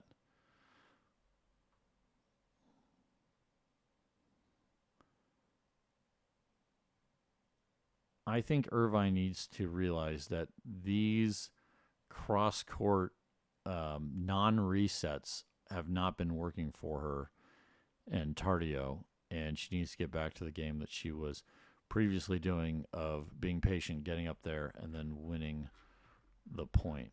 Okay. Back over to Schneemann. We'll watch this one all the way through. Tardio and Irvine have been, when they've been getting into these longer dink battles, they have been winning the majority of them.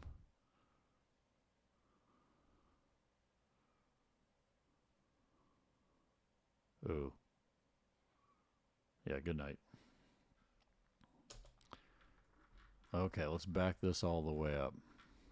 That was a nice long point.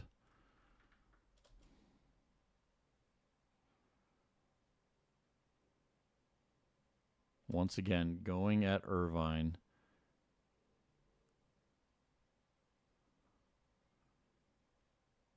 Let's see here. We're not going to go through everything on this point. My opinion, Tardio could have jumped and earned that ball. I don't know if he just got caught off guard or didn't expect it. This is a good job dealing with that lob. I'm totally fine with him hitting that out of the air instead of letting it drop because he puts it right at McGuffin's feet. At this point, I would say Irvine and Tardio are almost neutral, even though they dealt with that lob because they put McGuffin so much on his heels. Tardio gets back up, and we basically get right back to neutral. This is the mistake. These are what we like to call sucker balls. Is like, oh, it's up there, it's attackable, but you don't realize how far off you are of the court, so you try and attack it, and there's just nothing on it. And McGuffin has tons of time, knows where the ball is going to go. And the one thing, Matt Wright does this almost better than anybody else, and so McGuffin's pulling a Matt Wright basically here. Let's move a little bit more forward. Okay, there it is. Okay, so we're going to draw a triangle because that's what's going to happen with this ball. When a ball is hit this way and is still a volleyball, about 90% of the time, the corresponding is going to go here. And so that's one of those patterns that you will start to see is this is kind of how the ball goes. So you can anticipate and be early and be waiting for that ball to come through. So watch, it goes cross, straight, cross again. Okay? And that's just extremely common because of the spin, the direction of the ball, the way it's going to. And so that's where McGuffin goes here. His paddle, once again, follows the ball beautifully. Look how it just follows the ball, goes right to the backhand, and then he crushes it on there. And they're just making mincemeat out of Irvine. She's doing everything she can, but she took the first bait. And so the one other thing I'm just going to show you, if you speed up this way, then the ball is going to come this way. I'll do it in yellow. Then the ball is going to come here on the next one, and you can also then be ready to finish it down the middle. It's one of Matt Wright's favorite things is he goes bounce, speed up, line, knows they're going to counter and have to pull the ball back into the court because if they don't, they're going to go out. So they're almost always going to pull the ball back into the court. He then has his backhand right down the middle, takes no risk, and puts it away. And so same exact pattern. I just want you guys to see it. So very similar pattern right here. Ball goes out, ball goes down line, McGuffin's ready, and away it goes. And so that's one of the reasons why we say these type of little balls you'll see a lot are sucker balls in ping pong because the ball is up and attackable, but where are you? You're not on the line. And even though you're hitting the ball hard, the ball's not going to get to your opponent hard. And then they just get to start smashing it on you. So hope you learned something on that one. Let's move on to the next point. Well, we'll see how much of the next point we miss with this long replay. Okay, we basically missed that entire point with the replays that they're doing, so we're just going to move on to the next one.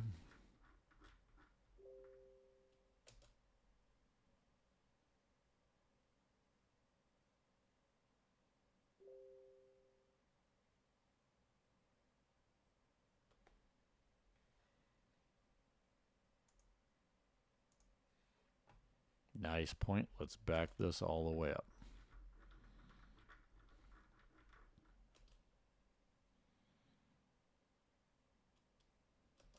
Okay, Irvine's still going after McGuffin's backhand, and once again, another drop to her, and this is what we're talking about. When we watched Tardio several points ago, when he moved from here to here and moved his feet all the way to here, and drove that backhand, that's because he moved his feet, anticipated, moved back, and hit a great shot. This drop is actually less aggressive and even easier to hit if you let it bounce than doing this bend down and hitting a defensive shot up. And that just invites your opponents to the net. And once your opponent, if you are playing and you see an opponent do this, start hitting every drop to them because they're going to invite you up to the kitchen line. Like, look how easy it was for McGuffin and Schneemann to get there. They basically took no risk. Schneemann gets to go all the way up. McGuffin does a little dink reset on the fifth, and now they're at neutral. They just Tardio and Irvine lost all of their advantage off choosing this. And so this camera angle isn't the best. If we had a side angle, it'd be easier to see. We have a 0, a +1, and a +1. And so Tardio and Irvine are in a +2 advantage. So you want to hit an offensive or neutral shot. The shot Irvine is hitting with this little looper because the ball is so low. So I'm going to draw my awful net here. Let me show you. There's my net. There's the netting, all the little X's right there. The ball is getting caught so low and has to go up in such a short time to go up. That is a defensive shot because of where the net is. There is no ability to put pace, get it down at their feet, attack them because you're having to lift the ball up so high over the net. And so it's not about cutting down time like, oh, McGuffin didn't have as much time. The ball's hardly moving. He has all the time in the world to then reset and hit this ball. Like, he never really split steps. He takes a whole ton of steps, adjusts to it. And so that is what we are talking about. What we want to see is Irvine swing this right foot back. She can drive the ball here. She could aggressive topspin, dink it across if she really wanted to. Or she could drive the ball hard right between where McGuffin is. McGuffin's further over this way. If you went right at the tee, it'd be very hard for either one of them to get. And it's also coming to your forehand. Those are the shots you beg for. And so I'm just doing this again. This would be, if you did an aggressive topspin dink, maybe you would call that neutral or offensive. And then all these other drives, you're talking offense. And that's going to lead to you winning more points and making your opponent earn every inch up and making them make decisions. And the more decisions you make your opponent make, the more errors they make. Okay, here, let's keep going. Yeah, we haven't gotten much of the side angle. I'm assuming even though we're catching it afterwards. Beautiful technique by Tardio. Once again, we already talked about this earlier in this video of how he keeps his wrist compressed right here, and which is didn't mean to do that, which is allowing him to keep this ball so low and horizontal when he hits these. This is definitely a pop-up right there. So I'm going to try and back this up. I want to see this dink. So Schneemann short hops the ball. Irvine does what she should do, takes a step back. Look at her swing that right foot back, keep the ball in front of her, and hit with pace and topspin. And Schneemann short hops the ball again. If you have somebody short hopping the ball, they're hitting you neutral or defensive dinks. This is a neutral. And then you want to hit an offensive dink. That's the risk you want to take. You know, we're always taking different levels of risks throughout a game. And the time to take the risk of an offensive topspin dink is when you receive a neutral or defensive dink. And Irvine sets up this pop-up. This pop-up comes directly from this dink. That is exactly what we want to see. And then Tardio recognizes it and puts the ball away. Fantastic play. That's exactly how you want to see mixed doubles play. Let your female partner get you those pop-ups, and then you do your job putting them away. Okay, here we go back. That was clearly the third shot. We keep missing serves and returns because of the replays.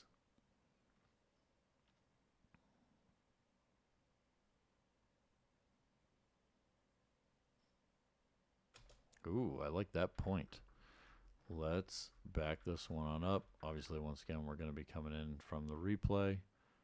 So that's the return. There's the third shot drive.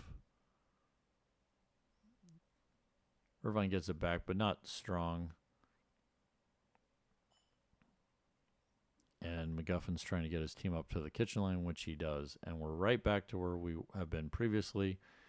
And I really like, this is what we've been talking about. We've been waiting to see Schneemann get her foot more over here and get these balls earlier. And she does that right here.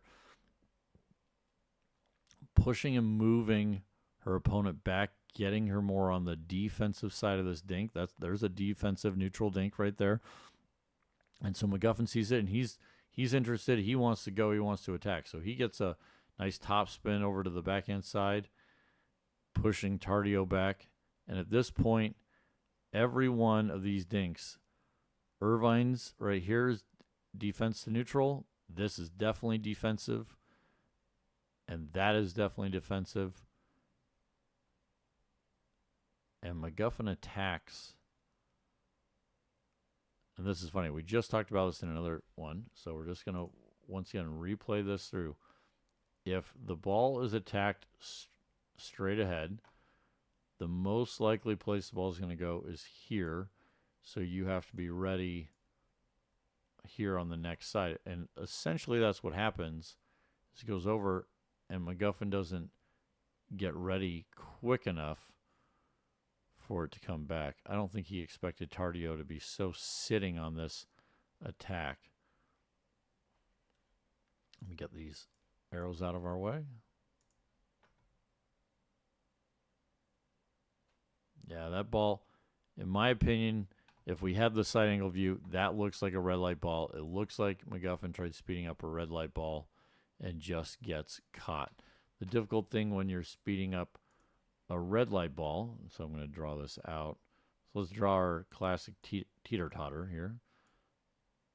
There's our teeter-totter. Put our little handlebar on it, both sides. And so McGuffin is down here hitting the ball from here. There's only the net. This is our net in the analogy of the teeter-totter. Tardio knows there's only one direction for this ball to go, and that is up. And that's why he can have his paddle up so high and be prepared and just get a sit on it, because there's only one place for that ball to go. And that's one of the reasons why a lot of times bounce speed-ups are not as often won, because the opponent gets to utilize the net for protection and then just have they only have to worry about their paddle covering this area. Whereas if the ball is getting hit higher, they have to actually worry about other areas of the court, because the ball can go more places. When it gets low, the number of places it can go gets smaller and smaller. Great point. Good hands. Let's move on to the next one.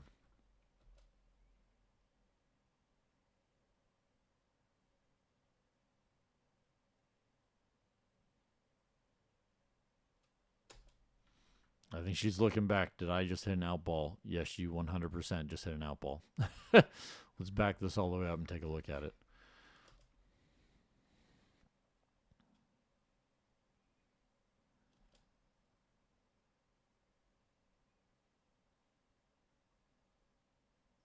Oh, yeah, he just sees them get way separated. I agree. So this comes in all the time. If you guys ever play skinny singles, which a lot of people like to do, if you don't got 4 people and you're wanting to work on your doubles game and you don't want to play straight singles, it's the closest thing to working on your doubles game. And so what happens in skinny singles, let's say you have a person over here and a person over here, and you're playing cross court. And you're dinking with somebody in skinny singles, so you have to hit it into this side of the court, and you have to hit it into that side of the court. Okay, so those are our 2 areas. And that's essentially what happens in this point, just with a slightly different angle on it. And so the question comes in, your opponent hits the ball out wide, and whether you could ATP it or not, there's this big hole from the ball. I'm just going to leave this up. Let's go from here. Because basically if the ball's anywhere in this range, you have, I'm just going to draw this line. I'll do it from inside the kitchen. You can go right down here. That's going to straighten out. And basically this whole back corner right here is open a lot of times in skinny singles. And people will say, "Oh, my teammate's going to get that. If I hit the ball here, I'm not supposed to cover that far over. I got McGuffin right here. You couldn't hit that shot. You'd have to go right through him to hit that. So that's not a realistic shot. Those aren't good. That's not really doubles and all that kind of stuff." And if I completely disagree with that, if you hit the ball over here in regular doubles, yes, your partner needs to guard this line. And so McGuffin wouldn't be standing here. He would be standing here, guarding that line, and you have to get back over. And so the person who needs to cover here is Schneemann. She's pulled off. She chose to hit the ball over here. She needs to hit and improve. She doesn't hit and improve enough. She stays back too far, is leading this big hole right in front. McGuffin shouldn't stay right here. She needs to come back because, once again, you've hit the ball over. McGuffin has to guard at least this, right? And so that's on her ball placement. Sometimes we're getting tired and we don't want to cover that much court. Well, then don't go that far wide. If she'd gone here, then she would have still had her body in front of the ball. And we need to realize how tired we are sometimes and or how hard the shots are for how far we're going to try and push the ball cross court. Because when you are doing cross court battles, you're having to come all the way out here and then all the way back and all the way out here and then all the way back. And you can wear yourself out by just the shot selection, not that your opponent is hitting, but that you're hitting, that is making you move. And so good eyesight from Tardio to see that big hole and go after it and put them on tilt of saying, hey, are you going to let it go out or are you going to go for it? Okay, let's move on to the next one.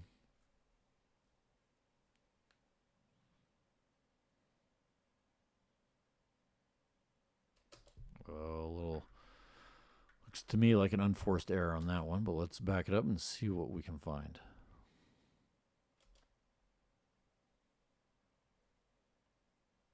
Decent drop. In my opinion, he overruns it. So here's what occurs.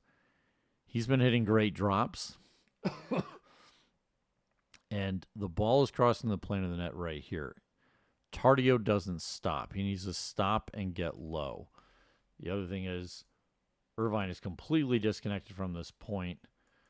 She should be here, putting pressure on McGuffin, limiting his options. So Tardio runs all the way up, runs past it. He doesn't get his feet down until the ball is literally coming back onto his side of the net. Tries to jump back on it, makes the error. And that 100% comes from, it doesn't matter what level you play at. If this is the net, and I'm just turning the angle to make things easier, when the ball is coming, the ball is coming to the net. The ball is coming to the net. When the ball is crossing the plane of the net right here, that's when you got to stop and get low. That's when you'll be ready. And we've seen that from multiple players in this, where they get ready and the game just slows down and it's a lot easier.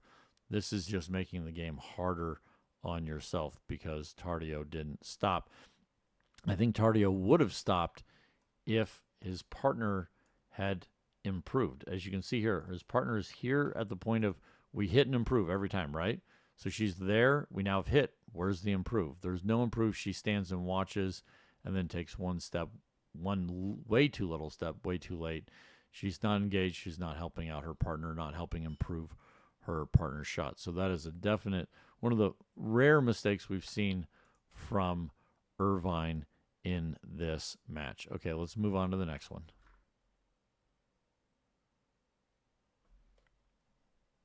Okay, we'll watch this point all the way through.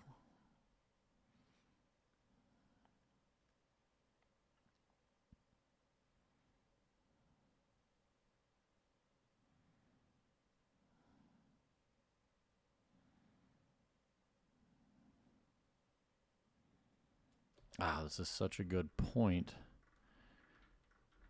One little footwork error is what it looks like does it, but let's take a let's walk on through this. So I do like them returning to Tardio, and I do like his technically dropping to Schneemann.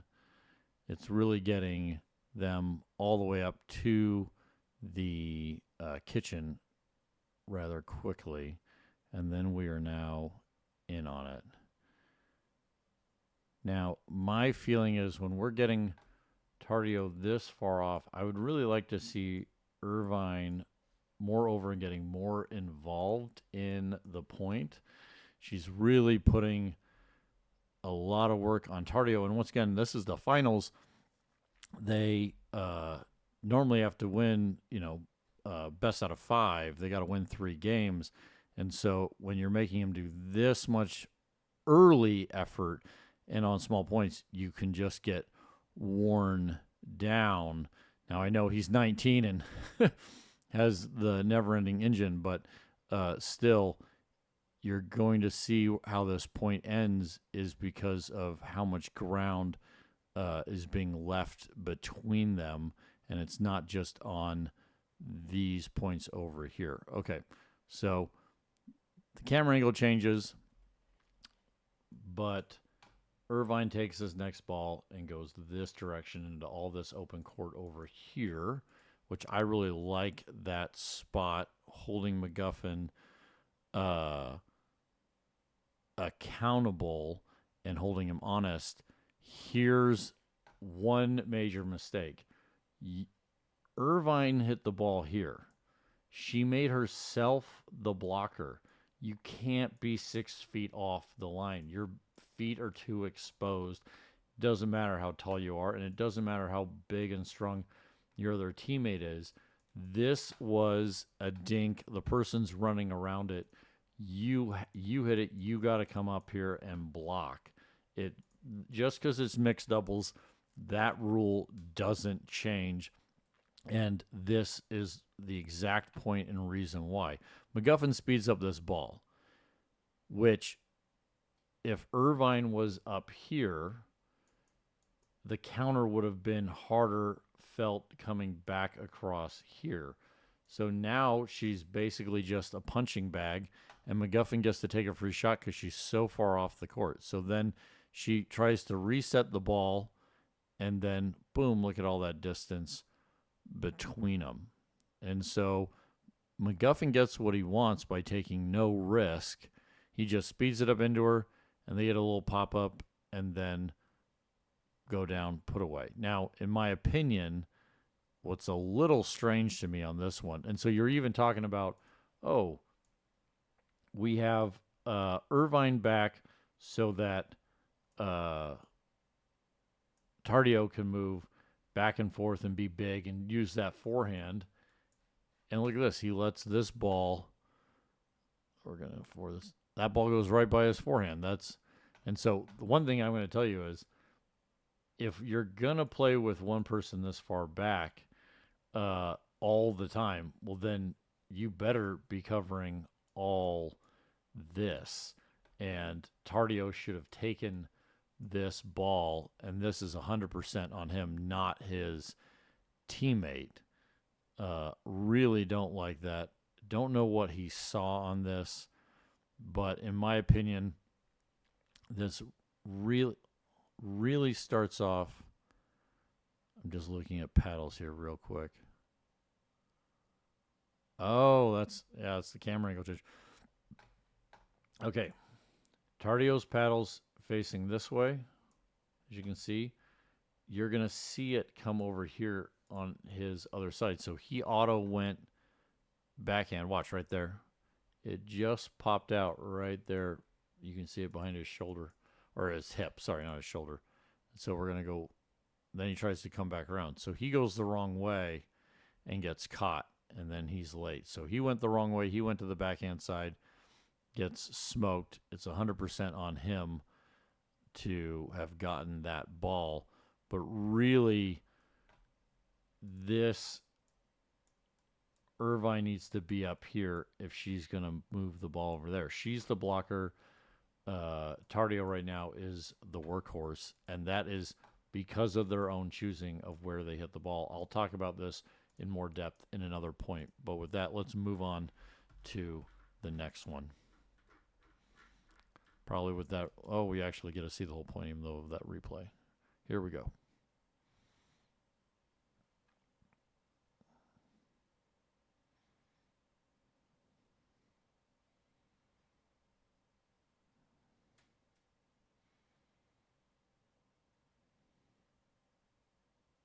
Ball sails long. Okay, let's back this on up. McGuffin and Schneemann are not going down without a fight. Here we go. So, Tardio returns straight ahead because they're unwinding the stack. And I so much like to see how much better this is by Irvine, taking that step back, letting this ball bounce, and hitting it hard and low. That's a very tough shot for McGuffin to get. Really shows his talent on being able to get that ball back. But still, it's Schneemann's getting blasted. And that's what we're talking about, is how much more offense and how many, if you're playing at a 3-5, 4-0, 4-5 level, your opponents aren't going to get those balls back, and you've just put away the point by making the right decision. Okay, now they get into this dink game.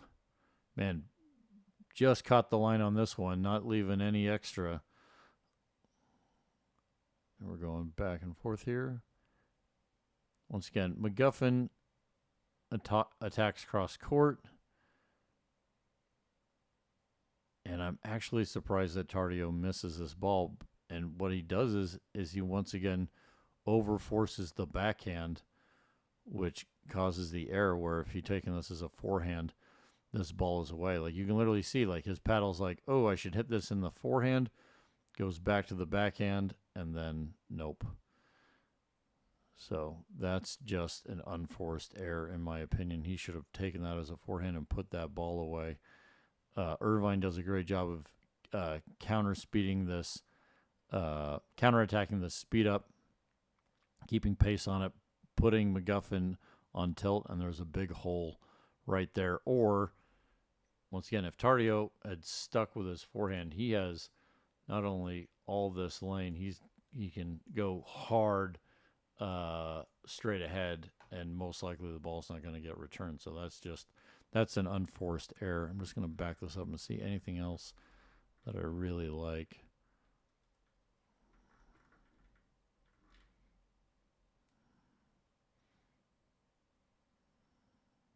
Yeah, all of those shots are textbook.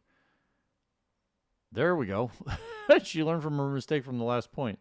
She hits this. This is the same shot she hit the last time, and she stayed back here. So this time, Irvine hits this dink to the backhand of McGuffin and takes a step up. Now she's a little late, but much better to be able to control this of being, okay, I'm closing off on it. I would like to once again see Tardio here.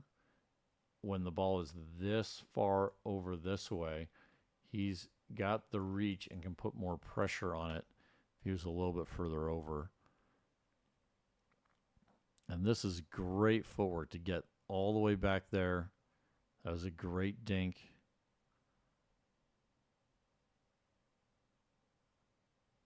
Tardio's backhand has been floating just a little high, or a little long, as you even might say, because it's not very high, but it is floating a little long, which is causing those cross-court attacks. So, anyways, good point there. Let's move on to the next one. Looks like we missed the serve, but there's the return, which is going straight ahead. Let's watch this one all the way through. Short point. We'll back it on up. We'll back it on up till we get past the logo.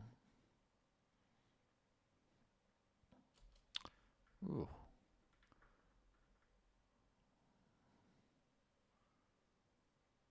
I like this drive.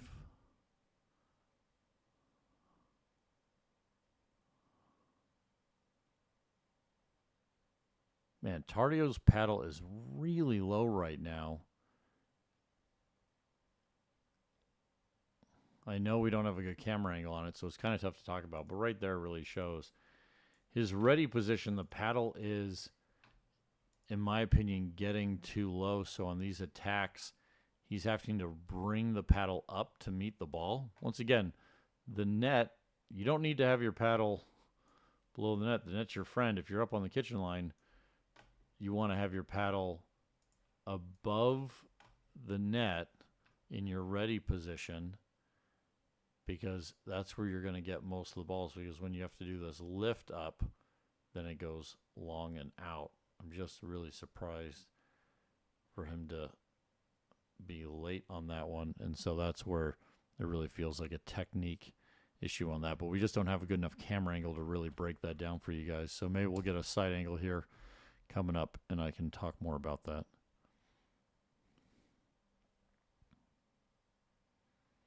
We're going to watch this point all the way through.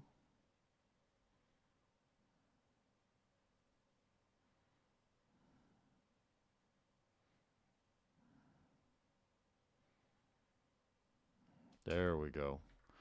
There we go. They got one to stop the bleeding. Let's see here. Good straight ahead return. Good unwind of the stack.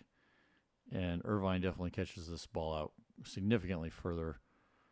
Nice job. And they're into the dinking battle.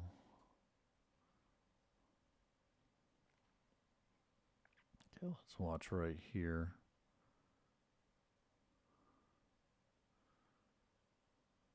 I like Irvine doing as much middle as she is doing. Doing a great job on that. And in my personal opinion, Tardio needs to be looking up for much more of these balls. That's a definite pop-up. He does a great flick roll right into the body of Schneemann. And so this really is an unforced pop-up error. McGuffin just catches that ball and it floats on him. And Tardio's there to take advantage of it. Let's back this up a little bit more. The dinking in this game is so impressive and is so textbook, you almost just automatically go by it. But this is very quality, keeping it very low. Like this shot is not, that is not easy to keep it that low and not get rocked. I think Tardio isn't jumping a lot of these because he's worried about leaving his partner exposed if he can't put it away. And this is a good example of Irvine hits a neutral, so Schneemann hits an aggressive offensive. Irvine goes back to a defensive one right there, keeping it low. And then Irvine making the right decision to go back middle, and it floats. Great, great point. This is very high quality pickleball, and we are getting an opportunity to, one, learn even just seeing the quality and what this level of play is. Okay, let's back that one up. There we go.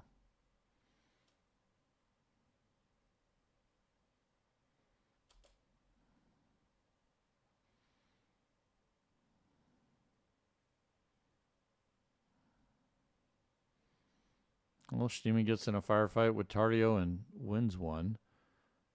That was a good drive. McGuffin keeps it on the offense. This point never slows down. And Tardio misses.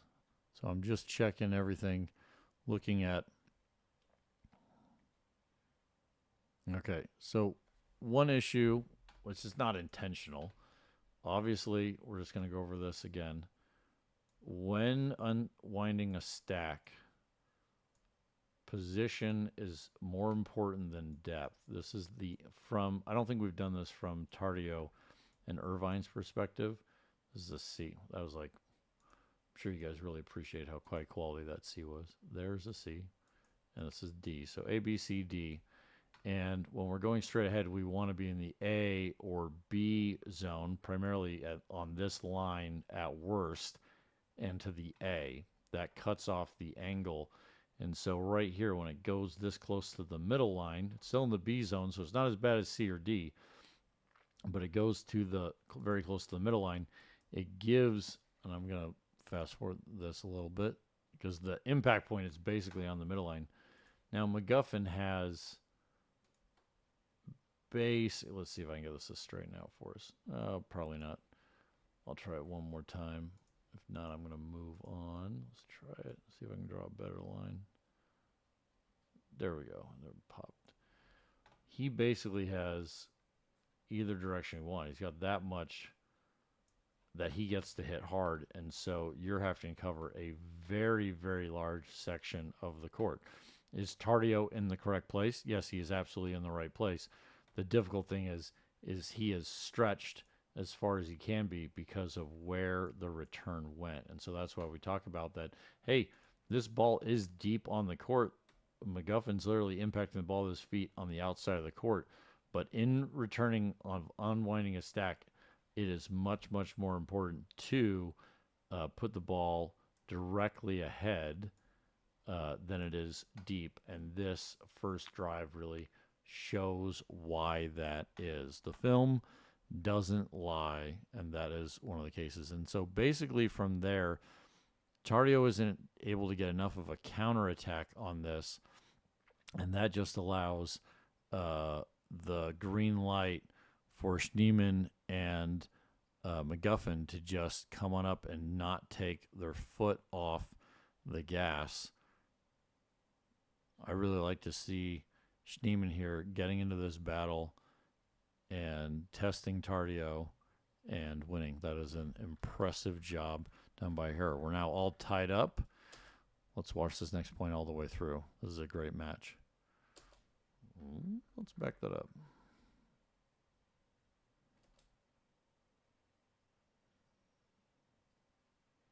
Oh, he may have served too quickly or something. Oh. Maybe they called him on a possible issue on the serving error. They're now getting better about calling it, and then they have to redo it.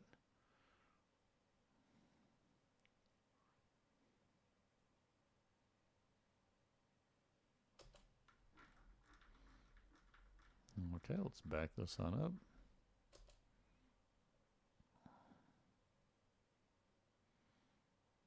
Nice. This is, once again, just pointing it out. Look at how he steps back. Most people are going to take this ball too low, try and lift it back up. He steps back and hits a beautiful hard forehand. Look how far he pushes McGuffin back and making him rework himself back up. Another nice offensive shot by Irvine, and we're into the dink battle. Now this ball floats. Good adjustment, and that's just an unforced error. But that is a good spot. If you can, once you have worked on and you have the skill set of being able to keep your dinks low, and when I'm talking about low, we are talking, consistently 12 inches and below, just over the height of the net, then attacking your opponent's backhand leg, whichever leg that is, whether right-handed or left-handed.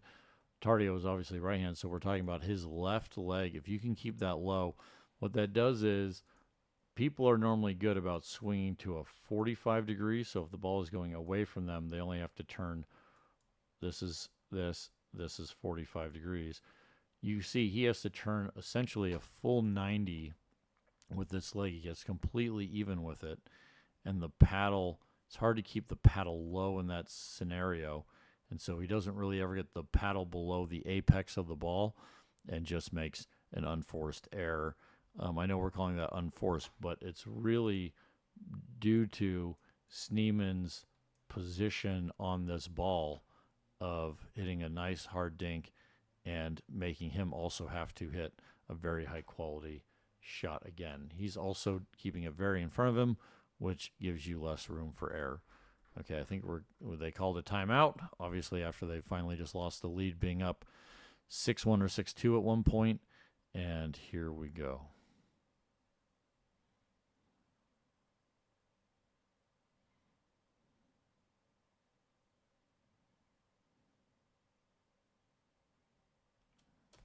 Okay, Tardio finally able to put one away, stops the bleeding for a moment. Here we go. It's a good called timeout. I don't know if you guys, when you're playing, that you're utilizing your timeouts in tournaments. You absolutely should. Statistically, it does show that most of the time, if you call a timeout on a serving team, they lose the next point. With that, we're going to rewatch this again. I know we just went through it. Irvine does a better job getting that ball wider on the return on the unwinding of the stack. I love this decision right here by McGuffin not to attack this ball. There's no benefit of that. Does a beautiful reset and gets his team up to the kitchen line. If you get to the kitchen line more often, you're giving yourself more opportunity to win points, and statistically, you will win the match. Even though this doesn't work out for him this time, if you're getting to the kitchen more often than your opponent gets to the kitchen, statistically, you're going to win. Okay. Just looking at what happens here.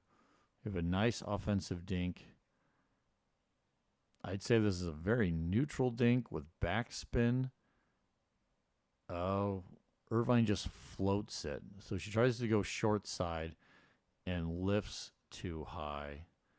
Yeah, it looks like with that backspin, it may have almost skipped a little bit. She definitely doesn't catch it the way she wants to, gets too much lift on it. And that is the time where Tardio can attack. So the mistake in this point, just backing this up again, I just want to look here. She gets a neutral dink. She goes hard on the offense. Yeah, in this position, I know she sees all this room, and that's where she's going. I'm not going to say that I'm opposed to that, but this is the risk when you hit that shot, that if you pop it up, it's attack time. She does a great job getting the first two, but she basically just got the first two back over to even higher for Tardio to be able to slam even more. Okay, great point. Back over to Tardio.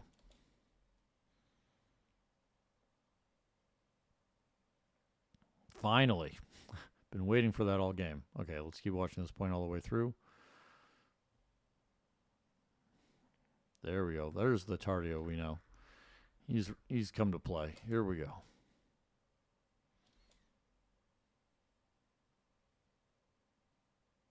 So he reads this like a book. He sees the paddle angle change, and he knows that McGuffin is short hopping that ball, and so he's just full on jump time. Unfortunately, he tips the net, trying to also keep it low. McGuffin didn't hit it that high. He hit it very soft and short. That really shows the athleticism of Tardio. And then this is where Irvine needs to cover in that situation, which she does a great job. And I understand this decision to want to attack this ball. I don't have any problem with the bounce speed up in this situation. You got a +1 here. You got a +1 here. You got a +1 here. So, well, technically this is a -1 because it minuses off of the other team. And we got a 0. So very clearly, McGuffin and Schneemann are in a +1 advantage. I'm just going to put that up here at the top. Right up here. And so, ooh, that thing like married itself. Give me one sec.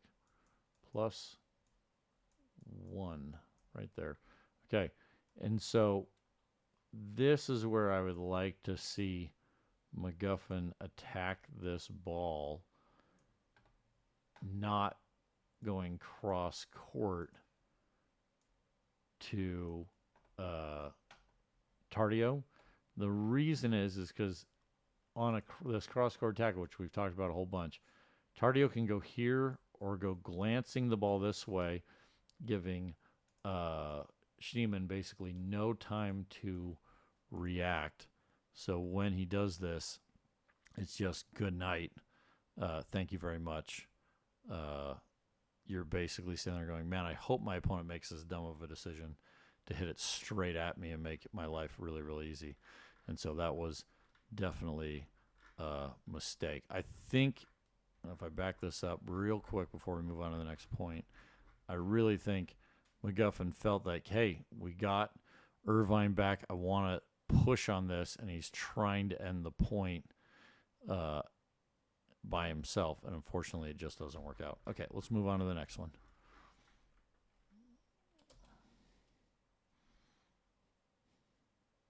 Okay, we're just gonna go right through that point since we don't even know if this is a fifth. It looks like a fifth. We're just gonna move on.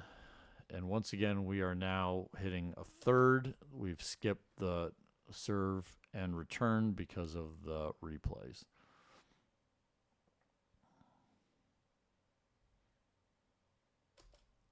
Good eye. Great eye on that one. Okay, here we go. Let's back this up and see as much as we can. Okay. So, obviously, Schneemann returned the ball.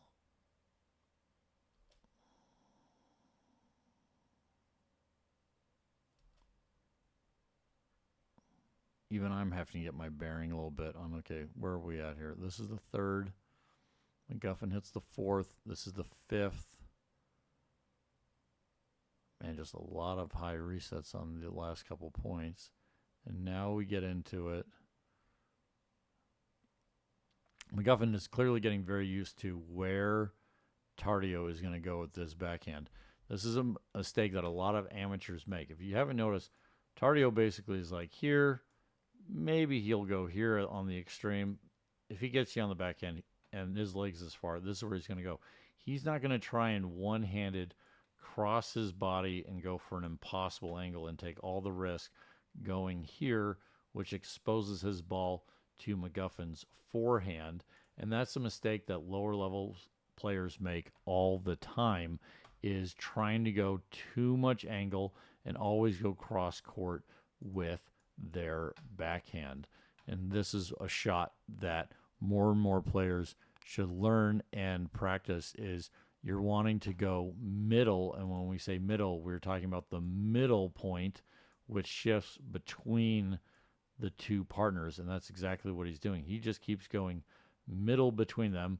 You can go middle in general, but that isn't the middle anymore because of where Schneemann and McGuffin is. So if Tardio went middle, all he's doing is hitting the ball directly to where McGuffin is standing in his forehand. And so that's why he's hitting the ball here, because this is the new middle between Schneemann and McGuffin.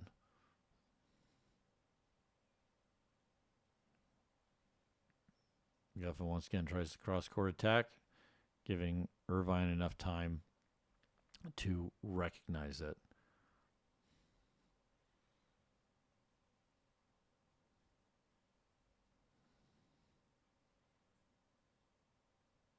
Yep. Just want to see exactly how low that ball was. Give me 1 second here. Yeah, that is right on the edge of a red light ball, if not an actually red light ball, which is one of the reasons why it sails long. McGuffin can get lower than almost anybody on the PPA Tour, but that is, a red light ball is still a red light ball.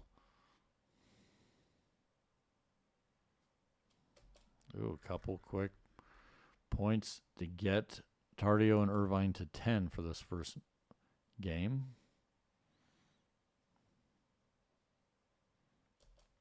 I think Tardio and Irvine need to do a lot more of this. They're unwinding their stack. And what has occurred a lot in pickleball in the last 12 to 18 months, pros have been coming out and they've been saying you need to always drive at the person coming up. And they'll always talk about, well, this person's feet are more exposed, they're not set yet, they're coming up, and a variety of other reasons, which I'm not arguing with any of those facts. McGuffin isn't as far up here at the point of impact. But as you'll see, he's basically there when the ball is crossing the net. He's slightly less back But the one thing that can occur by driving to the person directly ahead of you is, one, the ball is going to be traveling faster because it's going on a shorter line. We've already gone over all that math. So the ball will be traveling faster and this person has less time. The second thing is if you're looking to what's called the shake and bake, which is when you drive the ball, this person pops it up and your partner puts the ball away, you have a better chance of getting a shake and bake by attacking the person straight ahead, because they have to keep the ball also shorter or you're able to get to it. If this person stays here and you drive the ball at them and they reset the ball, they have an extra sometimes 10 feet to get the ball over softly where you're not able to attack it. Even if they pop it up, the distance the ball has to travel allows it to get back down and low, which this is not a good counterattack. The ball floats, and even though Irvine is at mid-court, I would like her to be up further, she's still able to impact that ball hard enough when Schneemann doesn't get reset to be able to handle that pace. And the other really nice thing about when you, specifically I'm talking about this scenario, where you're driving, it's coming from this person driving on this side, and this applies specifically to right-handed people. This person closing off here makes it very hard for this person to have to keep the ball in these channels. When you drive cross court at any time, if you drive this direction, okay, whether McGuffin is up there or not, we've talked about the angles. What is the easy place for him to put this ball? It's easy for him to deflect here and even easier for him to deflect here.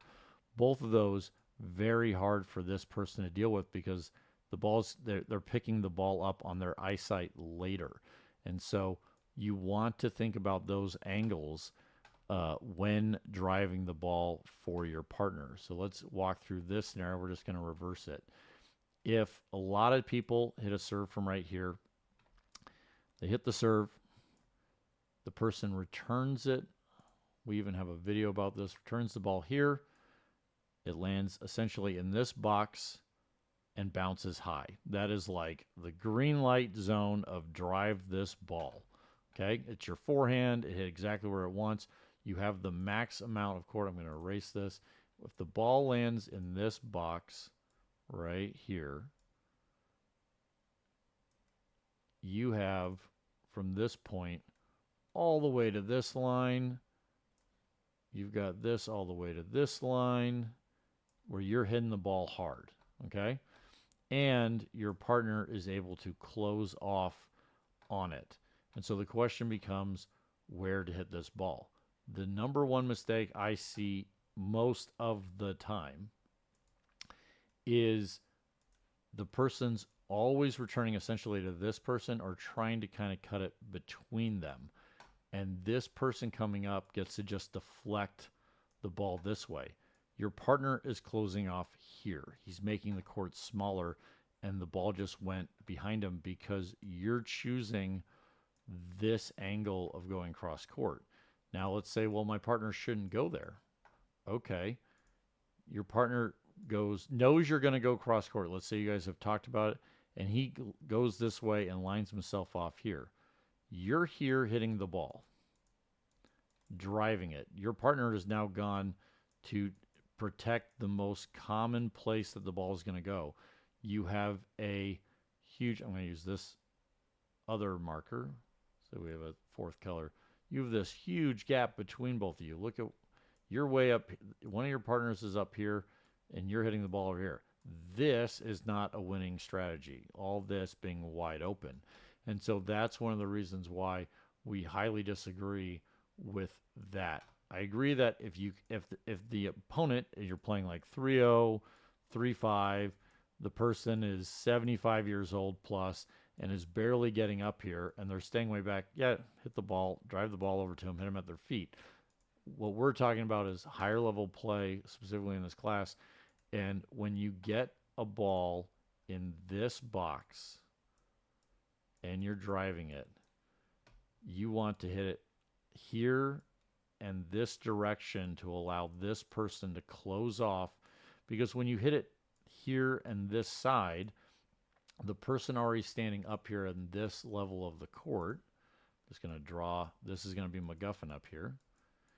He has to volley, he has to counterattack this ball and basically keep it straight forward. So if you've ever played skinny singles, you know how hard it is to keep that ball still in this court and not allow this person who's crashing to hit that ball. And what did you do? Your court position of one person hitting the ball here, and your other partner is now, I'm going to erase all this. Your other partner is here. All the lines are in your favor. All this is protected because of this person right here. So I know I did a lot of talking with not a lot of film movement on that, but I really hope that that clears that up and why I see the success that just occurred right here. It's not the fact that Schneemann doesn't have as good a hands. It's not the fact that Schneemann is a woman. It is they used the angles and to their benefit to get and put away that point. Looks like we're going to have another timeout on 10-8. Probably a good time to call that timeout. Here we go.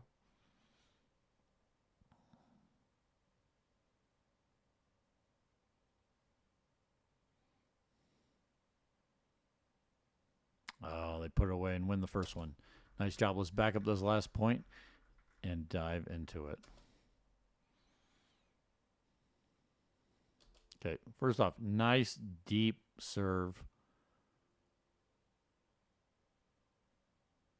I'm not very pro of Schneemann really running around that because she gets up to the kitchen so late. So let's just take a look at that. When you run around in pickleball, because the court is so much shorter, and your number one goal when returning a serve is to get to the kitchen before the ball bounces on this side, you're never going to be able to do that unless you lob the ball back when you run around it like this. All your body weight is going to the side, and then you're leaning back.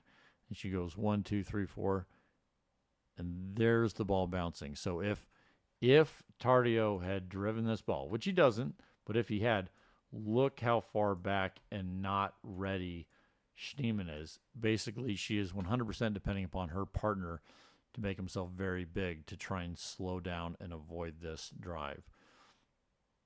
She also gets lucky that Tardio chooses not to speed that up. I'm not saying speeding this ball would have been the correct decision, given the fact that he's a little late getting there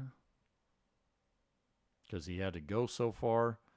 And she put nice topspin on it, but that is definitely something to take into consideration of that issue.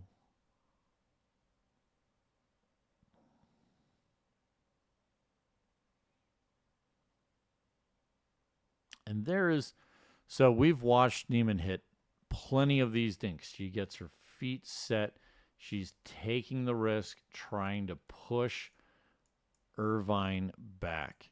And normally what you guys have seen, sorry, I just bumped my screen a little bit. Let's move that back up there. Normally what you've seen in this situation is Irvine is either slightly off or she's here already. And in this point specifically, Irvine is over here. And because she's here, that's what sets her up to take this ball in the air and attack straight on. It is her position on the court. This same stroke is almost the identical same stroke. It's not any significantly higher than Schneemann has hit time and time again. This is court position by Irvine moving up. And look, she's right here, and she hits the ball and improve. We talk about it all the time, hit and improve. This extra, she's normally been stopping here. She improves to there, and that allows her to chicken wing McGuffin, send that ball flying, and win the first game. And so anytime we are hitting, I'm just going to drive this point home, we want to hit and improve. And this is exactly what this is going to look like. From this body posture and position on the court, she hits 1, 2, 3. and she gets all the way back up to the kitchen line, ready to attack. That is absolutely fantastic. Okay, guys, hope you learned a lot from this video, and we will catch you on the next one.